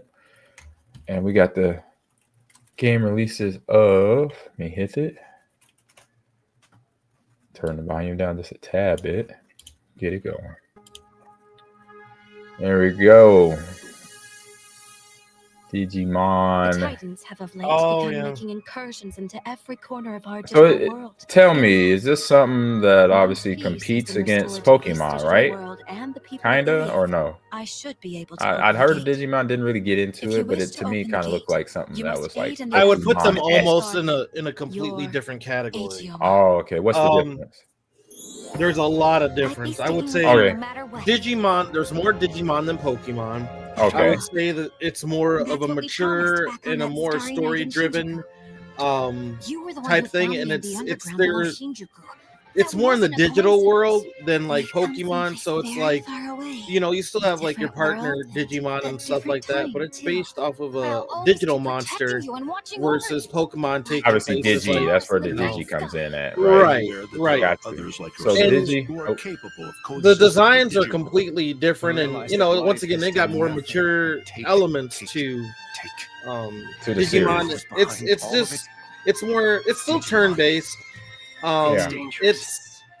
But like you can see, there's like they got guns, they got things flying, they've got they've like it's a completely different The most plausible ball game foundation. Digimon. I didn't get into Digimon as much as Pokemon. My guy Jason, if he's in chat, he could tell you way more. If I describe it better than I could. And he and I were heavy into Pokemon, but he recently swapped over to he's always been a fan of Digimon too, but he does more Digimon more than Pokemon nowadays. Got it. And it was hard to, I saw Digimon in the first movie in movie theaters, in the early 2000s, late 90s, The time of the world's end draws but near. like the graphics and stuff on this game look beautiful. I just, a lot of people are excited for it. And then you can have like different Digimon combined with each other to make like a super Digimon type thing, like a right. You don't have that in Pokemon. Those elements and stuff just aren't there, and I would say like Pokemon's taking some things from Digimon, not so much taking things from Pokemon, but like mega evolutions and stuff and things like that. It's Digimon's always kind of been its own entity. Yeah, gotcha. People are a fan of both, but I mean if you're trying to memorize all the Pokemon and the Digimon, unless you gotta be about that life, you're gonna need a terabyte of memory, of human memory. So on Instagram real quick, Trevor McCann says he said, Ahman, he says, sorry to be blunt, but so awesome you guys do these. Both of you are talented. Thank you. All right, shout out Trevor. And we have a couple Packer fans in here. Go Pack Go. All right. The prison game is a bit scary, mainly because I'm fearful what the guys in prison would do. Wink. Quit a prison. That was also from Trevor as well on the Instagram chat as well. Does anybody on YouTube there yet? Nope. Nobody on YouTube. Nobody on Twitch, on X. All right, but yeah, the Digimon. I'll just do the quick read of it. But like you said, a story-based game, a little bit more mature story. Stories about natural laws of the world is about to begin. So seek comrades willing to face destiny beside you. The time of the world ends, draws near. So this story of Digimon's story, Time Stranger. So travel across all time and parallel worlds in a turn-based RPG when Digimon Time Stranger releases Friday on PlayStation. And I think really all platforms, pretty much. Yeah, hey, I had a pretty good description for not even reading that. I know you hit it up. I was like, I was not gonna read that because like you pretty much covered it. So yeah, boom. So good job, Acto. All right, next one up. The natural laws of the world have already all right, begun get it to over break to. down. We got Ghost of Yote. Coming up. Yeah. Turn that down a little bit. But this is another good one here. We have Ghost of Yote. It looks obviously same designers as Ghost of Tsushima. Same type of concept. You have a free arsenal of weapons. And with that controller that you just showed me, PlayStation, you have all the haptic feedback that you get, mastered range attacks from an adaptive trigger, and you can embark on a truly massive journey to Atsu's past, Ghost of Yote, to discover how the PlayStation features through its controller the adaptive triggers, the haptic feedback, and the 3D audio to elevate your combat and the exploration. This comes out tomorrow, October 3rd on PlayStation 5. So this is one I would love to buy, but I'm not going to touch it because I already have Ghost of Tsushima, and I barely touched that. So I got to finish. I'm going to go by my mom's rule, my mom and dad's rule. I'm going to finish Ghost of Tsushima, then I'm going to go get Ghost of Yote. But it looks awesome, fantastic. I know you love it because you love the whole samurai. So obviously because of your nickname, Akido Chinaru, I know it hits home for you. 2 thumbs up. Akido's just ear to ear grin. I'm like, yes. I need to go through, but like you said, you took the words out of my mouth. I got to go through Ghost of Tsushima. I got the deluxe edition PS5 upgrade. I'm like, yeah, I'm gonna do this. I bought 2 discs by mistake. I don't know how I did that. I wanted that game so bad. I went back and bought it another time. It's like, wait, I got home. It's like, wait a minute, I got 2 of them. Man, I would take that right back to the store. I did. I took it back. I think I went to. I either used it for GameStop credit and got a controller or whatever. I was like, oh man, there you go. Crazy. All right, headed to the next game that we got here on the show. Another fun. Let me turn the sound off here. Boom, boom, boom. Next game up, Castle. This is a nice little old school look game. I'm gonna say Metroidvania. That looks nice. Hold on. Castle Apart Retold on all platforms, comes out Friday. It's a massively upgraded expansion version of the 2018 action platformer, featuring significant enhancements across gameplay, story, and visuals, and much, much more. So it is coming out on all platforms, including Nintendo Switch 1 and 2, and all the consoles, and on PC as well. That looks really good. Really fun. Like, it has that old school, like, I'm gonna say old school, but they have the look of a knight and horse and buggy and all that, but plays like a Metro game, like Metroid, you know? Plays like that on the side-scrolling aspect of it, the battle part of it. So I like it on that. That's what Cuphead's like, though, too. Oh, it is? Yeah, Cuphead's a side-scroller. But not like, you know, it's, you know, this is more like a Metroid or like a Metroidvania or a Castlevania type thing. Yeah, and so Cuphead might be a game, not might, but that could be a game we play on Ahman Green TV when we playing something a little bit off the. I don't know if it's the rails with all the competition, but if it's not, still we could sit in there, play it, conversate while we're playing Cuphead, because I've always wanted to play Cuphead. Couch co-op.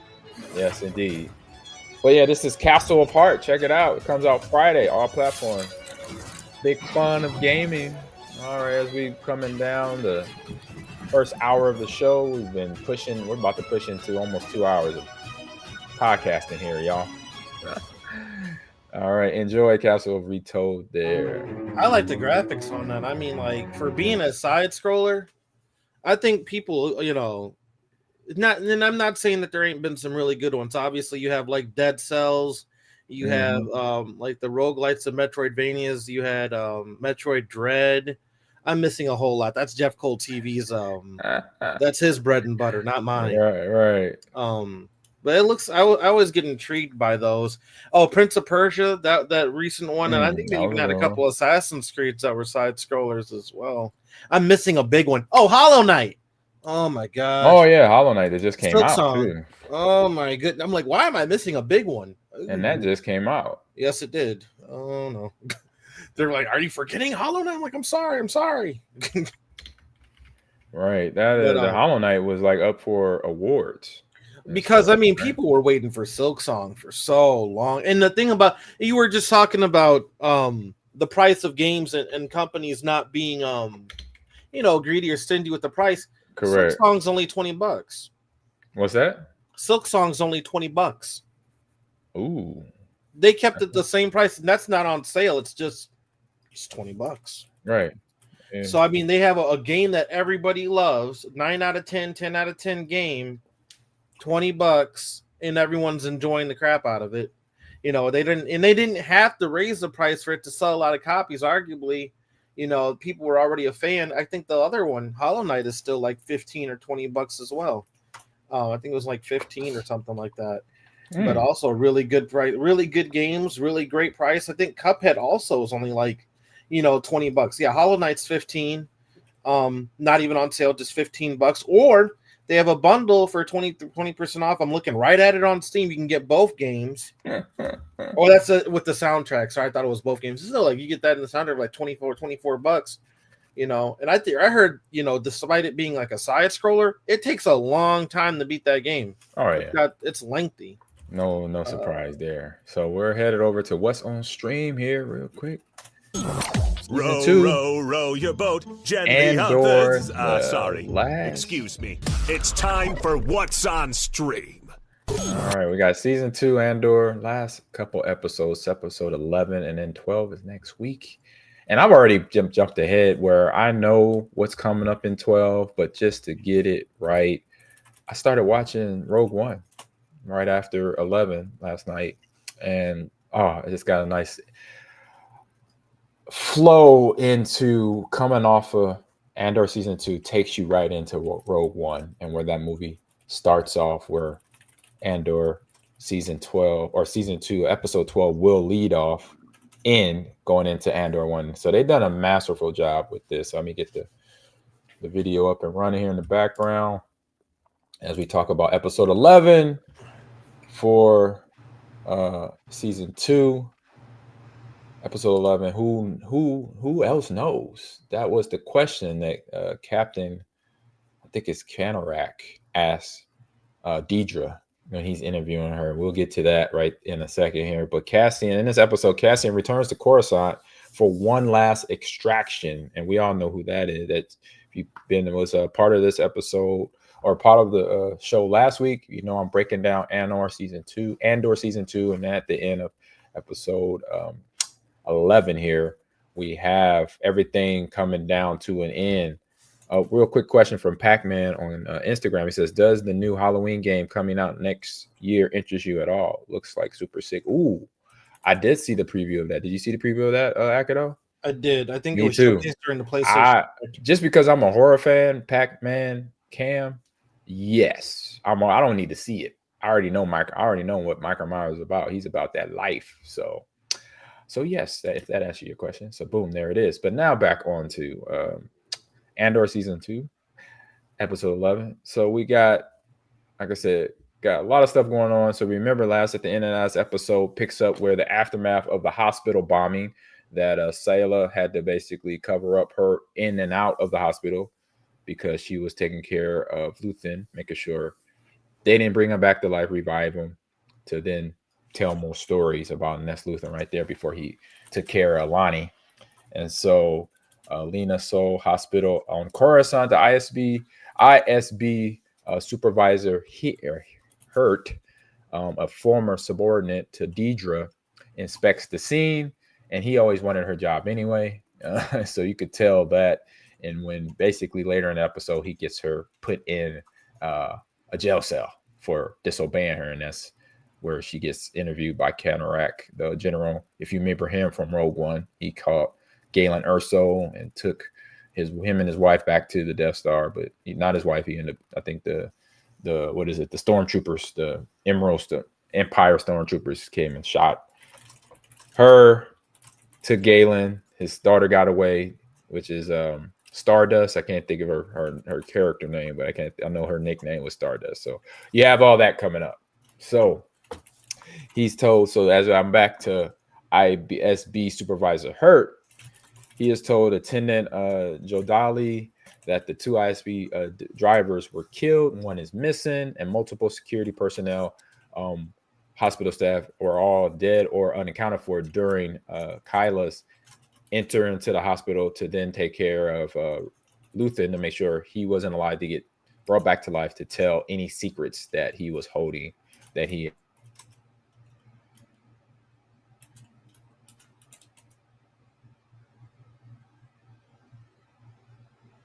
the area of the Empire. You know, it was kind of like a sadness along with triumph, because she had to let her father, basically the person that raised her, go. So before that, so after that, now Deidre Miro is in the hot seat. That's her there contemplating her future, because she does not have no future with the Empire anymore. So Deidre is in ISB custody under interrogation by Orson Canarak, and that was the general that is also in Rogue One. Confronts her about all the leaks of the database regarding the Empire's secrets and their super weapon that they're trying to keep under wraps, the Death Star. And another thing that hit me watching Rogue One was like, you know what? Galen Erso named his daughter Stardust. If you flip the letters around, then it becomes Death Star. Obviously, her name's not Death, but you get what I'm saying, the D and the S. I was like, oh, I like that little connection there.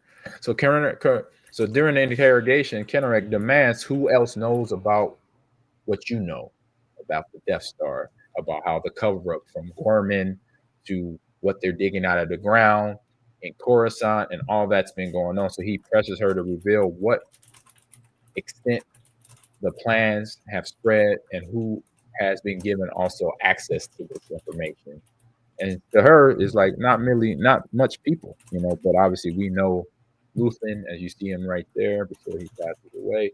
He knows well that also Lonnie knew, but that's why Lonnie got a laser to the chest there. Pew, pew. Dang. So Deidre claims that much of the data was inadvertently forwarded to her. So mistakenly, she found out about the Death Star, and she worked for the Imperials or for the Empire, which is interesting.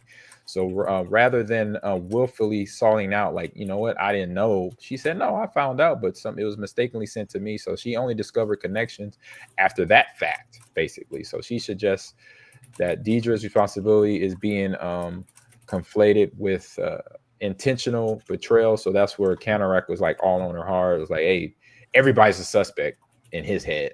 So even Deidre, as we know, she's not a suspect. She's actually doing her job, but got caught up in the fray of things, just like Cyril, who got shot and thought he was taking out Cassian when Cassian didn't even know who he was in the first place. So there you go. And we remember that. That was way back in episode 10 when the whole Gorman massacre started. But this is Kayla, when she was breaking into the hospital and then now trying to get help. Now she's calling to Cassian here at the end of the episode to get her, come pick her up and then get her out of the hot zones that she's in right now. So, during the interrogation, I'll go to Deidre real quick on a little bit of more of that. The supervisor, Lorgret brother, who is stationed in Scarif, might have been access or knowledge of relevant information that was also shared about the Death Star. So Canarak is unsatisfied and with the conversation with Deidre, that she is no longer leading the operation. So she gets fired and she pretty much gets all her stripes taken away in finding out what went on between Luthen actually dying where he should have stayed alive. And her job was to find Luthen and take care of him. And she didn't, because he took care of himself. He stabbed himself. And then from there, he passed on. And so all the information she thought she was going to get out of him, it was all not, because she couldn't talk to him, as she's talking to him here. And this is where bad guys should learn, they do it in all horror movies. They do it in all action movies. They do it in all genre of movies, especially when you have a villain and a hero. The villain start the monologue. Don't monologue. If you ever monologue, that's when you miss your opportunity to do something you should have done while you're talking too much, basically, in my book. And we see that, right? Akido and a lot of TV shows and movies. When the bad guy, that person starts monologuing, you be like, oh, the good guy's about to get away. They're going to get away. Dude, you already know. It's like, man, like you done prepared your whole speech. You fold out the speech and you got your whole villain victory speech. And by that time, the hero's already like, all right, I can go this way. I can go out this way. I can cut my rope this way back here. Facts. I got a gun. It's a vent right behind me. I'm gonna just slip out this vent while he's talking. He got his back to me, by the way, because he thinks I'm really tied up and I'm not. Should I let him finish? And that's what Luthen did to Deidre here. He turns around, he stabs himself, as we saw from last week. So that was her demise and all that. And Kayla also helped with that because she did her job as finishing the job with Galen, making sure he did not survive his stab wound, and so on and so forth. So there's the stab, and it's too late now. She knew right away that, oh crap, he's not going to be able to talk for several hours. So this is going to be bad. And so they, ISB supervisor Hurt, he's operating under a new mandate since Deidre is fired now. He briefs his soldiers and Kennerek about the hospital attack and argues that Kayla was the key actor. So the young girl that Luthen raised as his own. And what's his name? Purgata Gats proposes manufacturing a narrative so that Kayla escaped with an infectious agent and from the hospital to justify a public manhunt. So this is just the Empire covering up everything here as she justifies her capture. So Kennerek authorizes a galactic-wide broadcast of Kayla's images around Coruscant to say, hey, we need to fire her because she is not a friend of the Empire. You know, she did this and that, and she's bad. And when we know she's not, she's just trying to help the rebellion and do her job to Luthen. And so Deidre, again, she gets demoted at the end of the episode. I think you see her in her the old jail cell. Remember from season 1? If you saw season 1, Akido, I don't know if you watched season 1. Anybody on Instagram, if you watch season 1 of what's up, Frank? Fanzoid on Instagram. But if you watch season 1 of Andor, Cassian was in jail for about 3 or 4 episodes. If you remember that sequence there, and that's where Deidre ends up in that same jail. So a full circle there, full circle moment for some of the characters in Andor. All right. So at the end of the episode, we got at the end, things get tight. So we got Cassian and a few other people try to go rescue Kyla from the Empire, breaking into her apartment there. So you got a nice little back and forth. You see Cassian and his spaceship land. You see Kayla sending out messages on a decoder messaging machine she found in the wall that she was breaking down, if you saw earlier in the video. And so then the tension peaks when Cassian, Malshi, and Kyla find one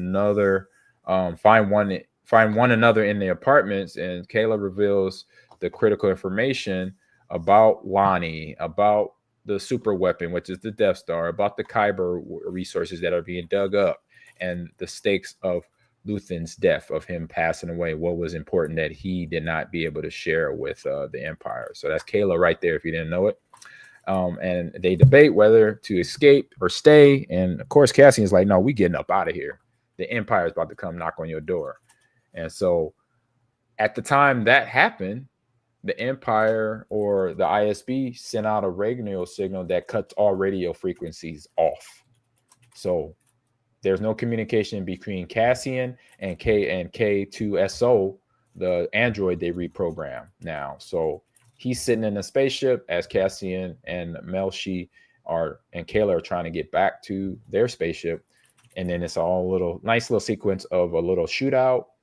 But then Cassian, but K2SO he does his job. He's an android that obviously thinks on his own very much. And so he makes it down to where he could rescue Cassian, Kaylin, and Melshi from the Imperial Guards or the stormtroopers that go down to get them out. So that's where we end the episode on a nice little cliffhanger. You have the ISB forces. They were just about to close in, but the Cassian team is all rescued by, like I said, K2SO, which is very cool. And then boom, you go into Rogue One from there. So to wrap it up, man, we got a lot of secrets that were either exposed or not. You know, Deidre's integration underscores say how knowledge and power and liability, can happen, right? The central question is who else knows, which is a lot of people know. The rebellion knows, but they just don't question it.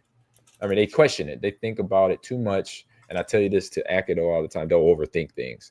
So some of the administrators of the rebellion, like Mon Mothma and crew, I would say, I can't think of his name, but he is Organa. Yeah, Senator Organa also kind of is like questioning. Once at the end of this episode, Cassian is talking about what the Empire is actually doing. They're building a machine called the Death Star, and it's a planet killer. And that's why the Kyber crystals are being taken out of Coruscant and all these other places. It's all a cover-up of what they're doing. They're like, nah, it just sounds like gibberish, or sounds like somebody who's paranoid, like Galen or like Luthen Rael was. And he's like, no, you got to believe it. But they finally believe him. As we know, as we roll into Rogue One, they're looking for Galen Erso's daughter. They're looking for Saul Guerra, who's played by Forrest Whitaker. And all that goes down in Rogue One once you watch that. So it's a nice little subtle end. Not over yet. One more episode to watch and talk about next week. But that second episode, I kind of hit on it already. It's a lot of that back and forth for what I mentioned. But again, fantastic series for me. Akido, I know you got a little bit what you want to add on to wrap this thing up for what's on stream for this week. I mean, just listening to the descriptions of these episodes, I think that it shows a much, much deeper side and sacrifice to Star Wars that nobody's ever really seen before. And I think that that's something great that Star Wars does well, is creating stories and making characters that people can personally relate to, making them very personable. And you feel emotionally tied to some of the stresses, struggles, and sacrifices that you might see reminiscent of the news today or politics. And I was watching an interview with George Lucas, and nice. And he was talking about when he made Star Wars, and I have to see if I could find out where that interview went.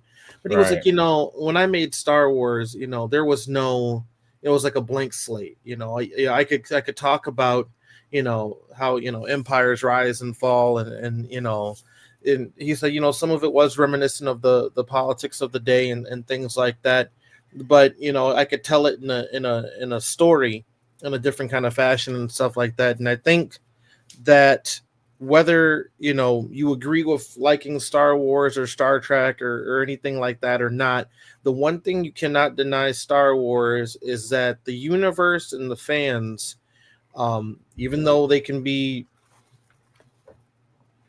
argumentative, to say the least, about Star Wars, and very passionate. I'll use the word passionate.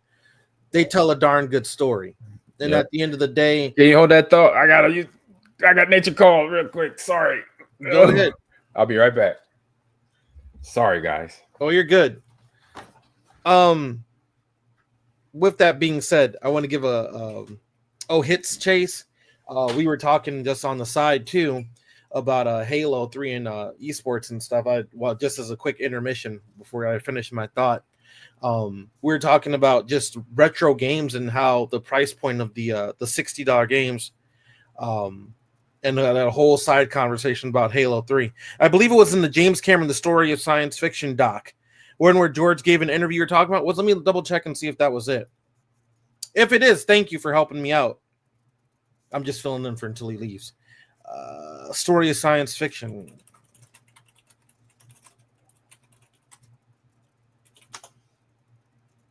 I think it is. Yep. That's the one. That is the one.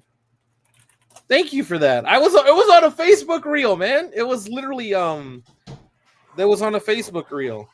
I'll post this. I will post this. I found the clip. And I will post that for people if they want to read that. Yes, here is the clip for that, and then I will also post it in the Discord. I went off on a tangent. I was talking about our Halo 3 conversation for hits chase. And he hits. I saw the conversation. I'm like, whoa. Yeah, we're going into it. Like, we're having a whole party over there. Don't worry about that. But what I was talking about, he totally nailed it. So thank you so much. It was James Cameron's Story of Science Fiction. It was a George Lucas clip. It was an interview that he did with James Cameron. I posted it in the Discord and I posted it in the chat.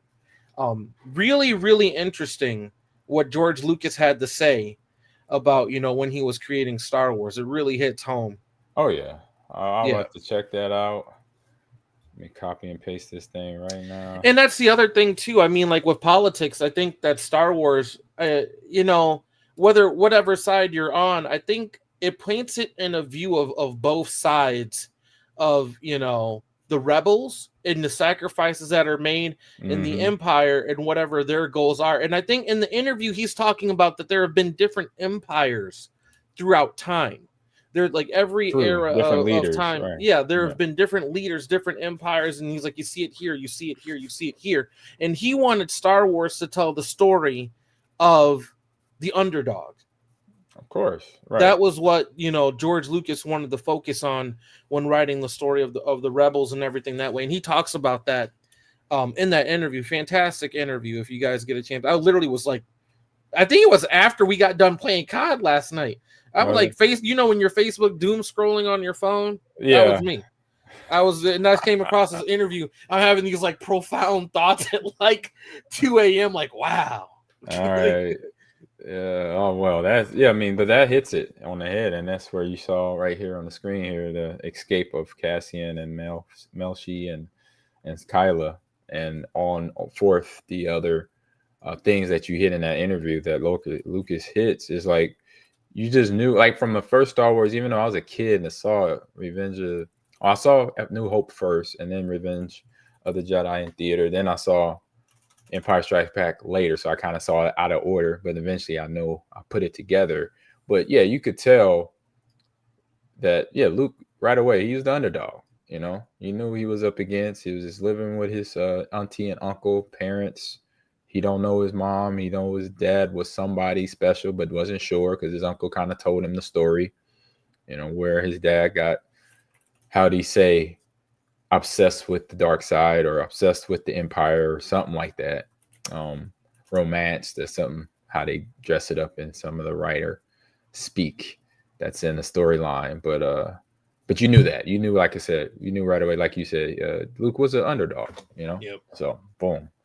But yeah, this series probably I'll watch this a few times over because they connect the dots between all the different movies of Star Wars from episode 1 all the way to 9, and then the series from Mandalorian to Ahsoka to this to even the cartoons, the Tales of the Jedis and the kids shows. All that is connected, and it's just like Marvel Universe. They've done a hell of a job, at Disney. And I say before he even went to Disney, George Lucas done a hell of a job of putting all this storyline together and have it connecting and making sense. I saw another clip this morning, or was it yesterday, where Anakin was training Ahsoka to fight the clones. It was really weird. It was in the animated series. Yeah, I remember that. I've seen that episode. I've seen episodes. It was a couple episodes. And what the funny part is like, not funny, haha, but like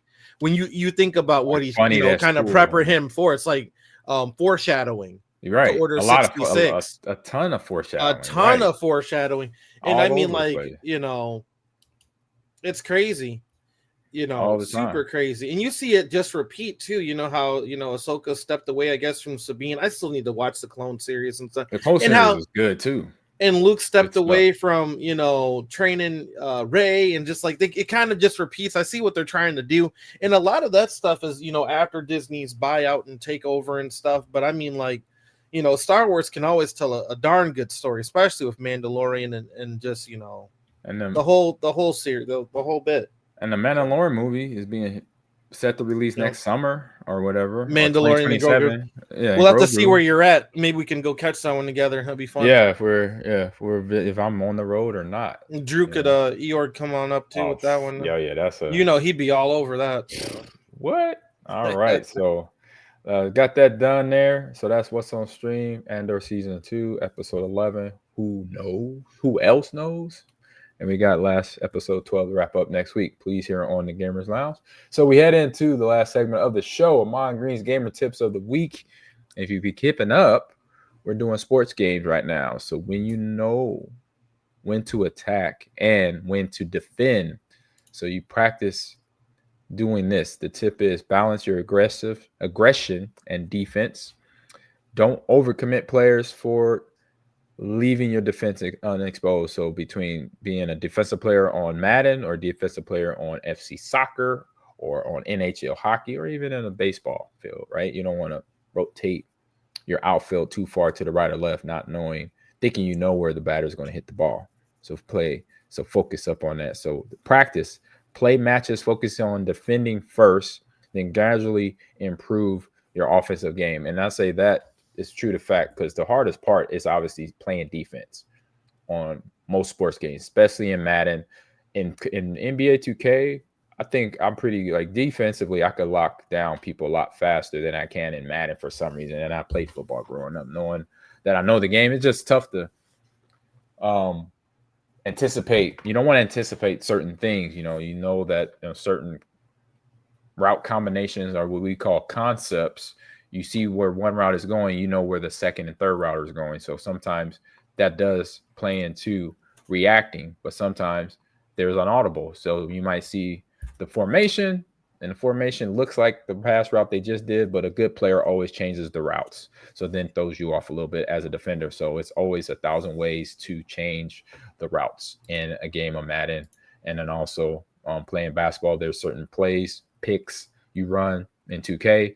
And on freaking, the rec, there's nothing say normal, because every player is like rated at a 99 and above. So you could do almost anything in that game, in that format of a game, or that game mode in the rec. But if you're playing regular teams, you got to know your roster. You know, if you're playing with the current roster of the Chicago Bulls or the LA Lakers to the Hall of Fame edition roster of, you know, Michael Jordan and all the famous, I say, best all-time Bulls players or all-time Lakers players, then it's a different type of gameplay, right? You could get away with really good defense, really good jumper, stuff like that. And FC soccer got the, you know, Ronaldo and all those players. You learn those are the best guys on the game, and you could just get away with everything. The no defender can stick on you. So it's practicing that, but learning the defense first, because once you shut down somebody on defense, the offense will come a lot easier for you. So that's one thing I've always known, especially in that you watched the game a couple of days ago when me and Ty played, right? Yeah, I was just about to ask that. Yeah, we're scoring points. You know, scoring points is easy, but trying to stop getting points is tough, way tougher, because there's so many different formations, so many different combinations of things you could throw at a person on defense. I say the one thing I focus on the formation when they come up to the line of scrimmage, and do my best of estimating, okay, what route he just ran, he's not going to run this again. So process elimination in the field, but then to the red zone also changes up too. So like I said, but the biggest thing is practice. As you get better at getting those reps in, then you'll be better on defense, and then offense will follow up as well. So you got anything to add, Agado? I know you haven't played a whole lot of sports games. I was just about to call out all those Call of Duty players, all those Halo players. And you know who you are, and don't act like you don't. I'm gonna reread Ahman Green's gamer tip of the week: know when to attack and know when to defend. Oh yeah, and shooters, yes. Listen to what I'm about to say very carefully. If you see an objective, know when to attack and know when to defend. Do the objective. Do the objective. If we're defending the objective, don't rush out. No. Defend the objective. Like, just wait. Just sit and wait. Just sit and wait. Like, yeah. I mean, and if you're gonna pick any time to camp, when y'all out trying to be a hero, a lone wolf, doing whatever you guys are trying to do to show off and get your clip or montage, and then you mess around, and then we lose the objective. Next thing you know, spawn flip. What happened? Yeah. Oh, such and such rushed way out there. Yeah. Spawn flipped everyone, and now they've got point because Tommy Billy decided to go way out there. Tommy Billy. And now the whole team is like, now we lost the game by a couple points, when if you would have just stayed and done the objective and defended instead of rushing out to attack, we could have clutched the map. So I mean, as true as that holds for sports games, I can say, knowing when to attack and knowing when to defend, that mindset has to carry you through every game and in real life and stuff too. If your boss pisses you off, know when to attack and know when to defend. It really applies to just a bunch of different things. Yeah. And I don't mean that like in a meal. I'm just saying, if you have to say something out of turn, stop.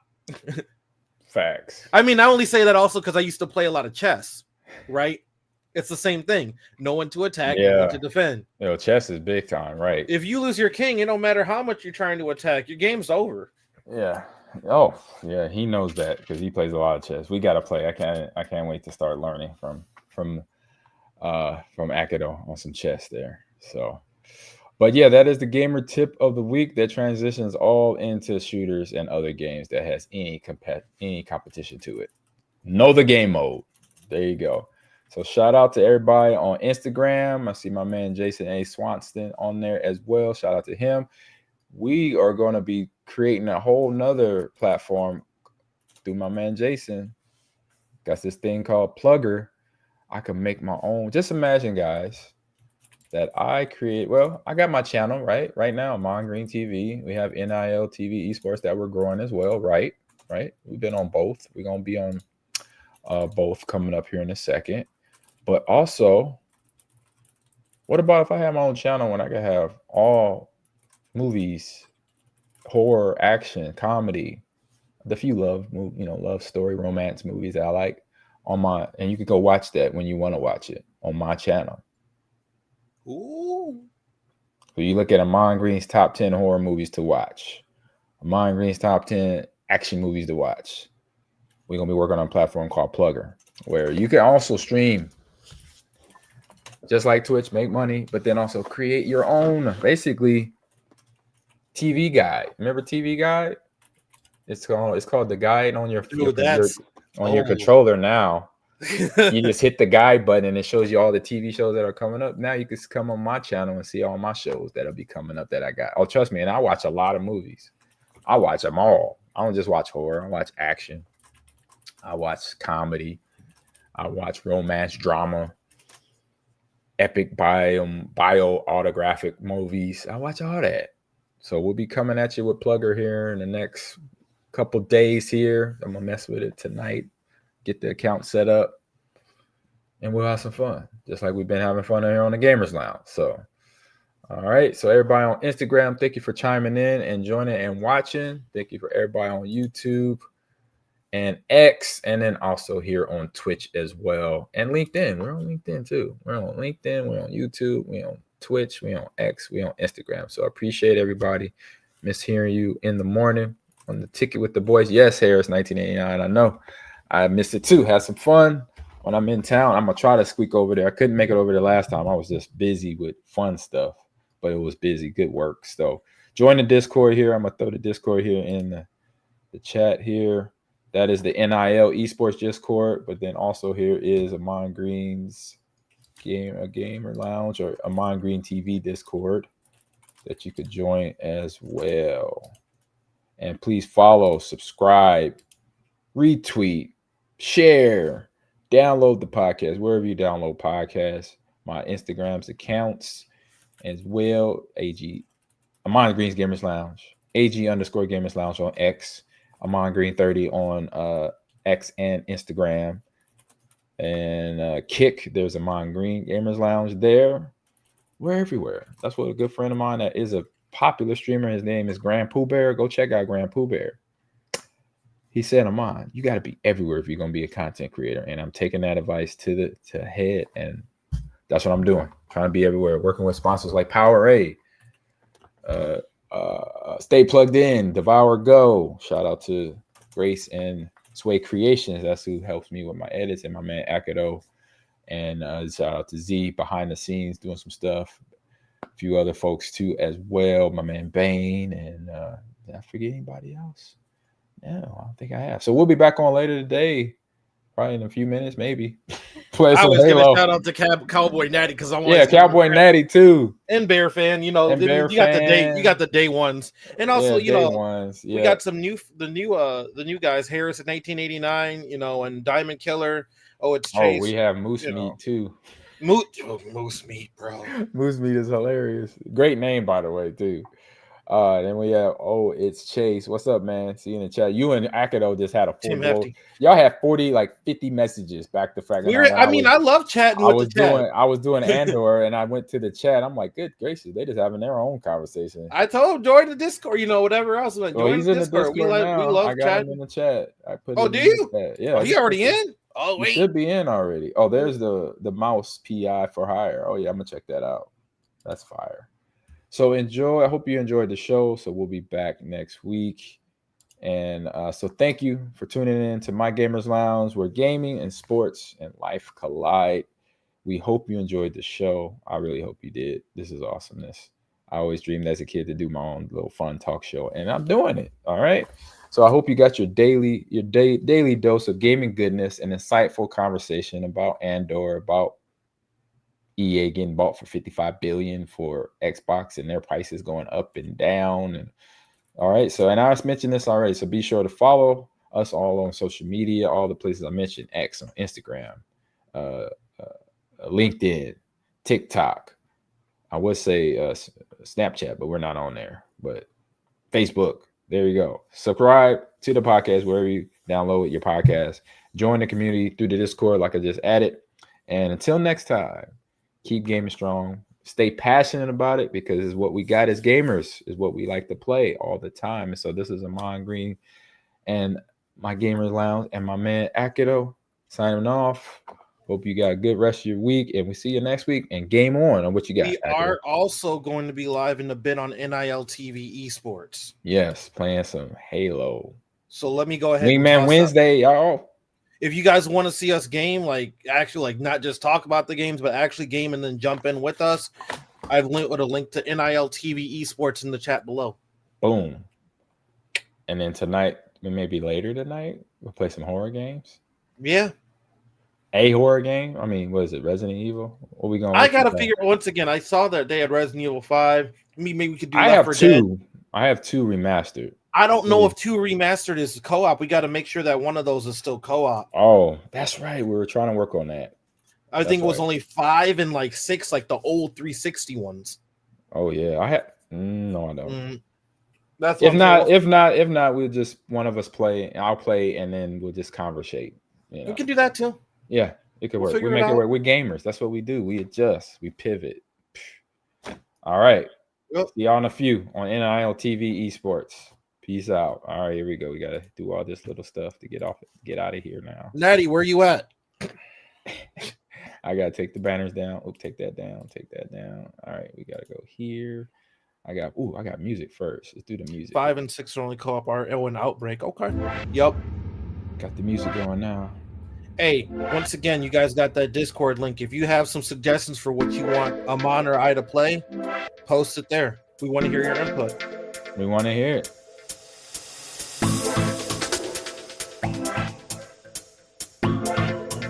Going out of the stream.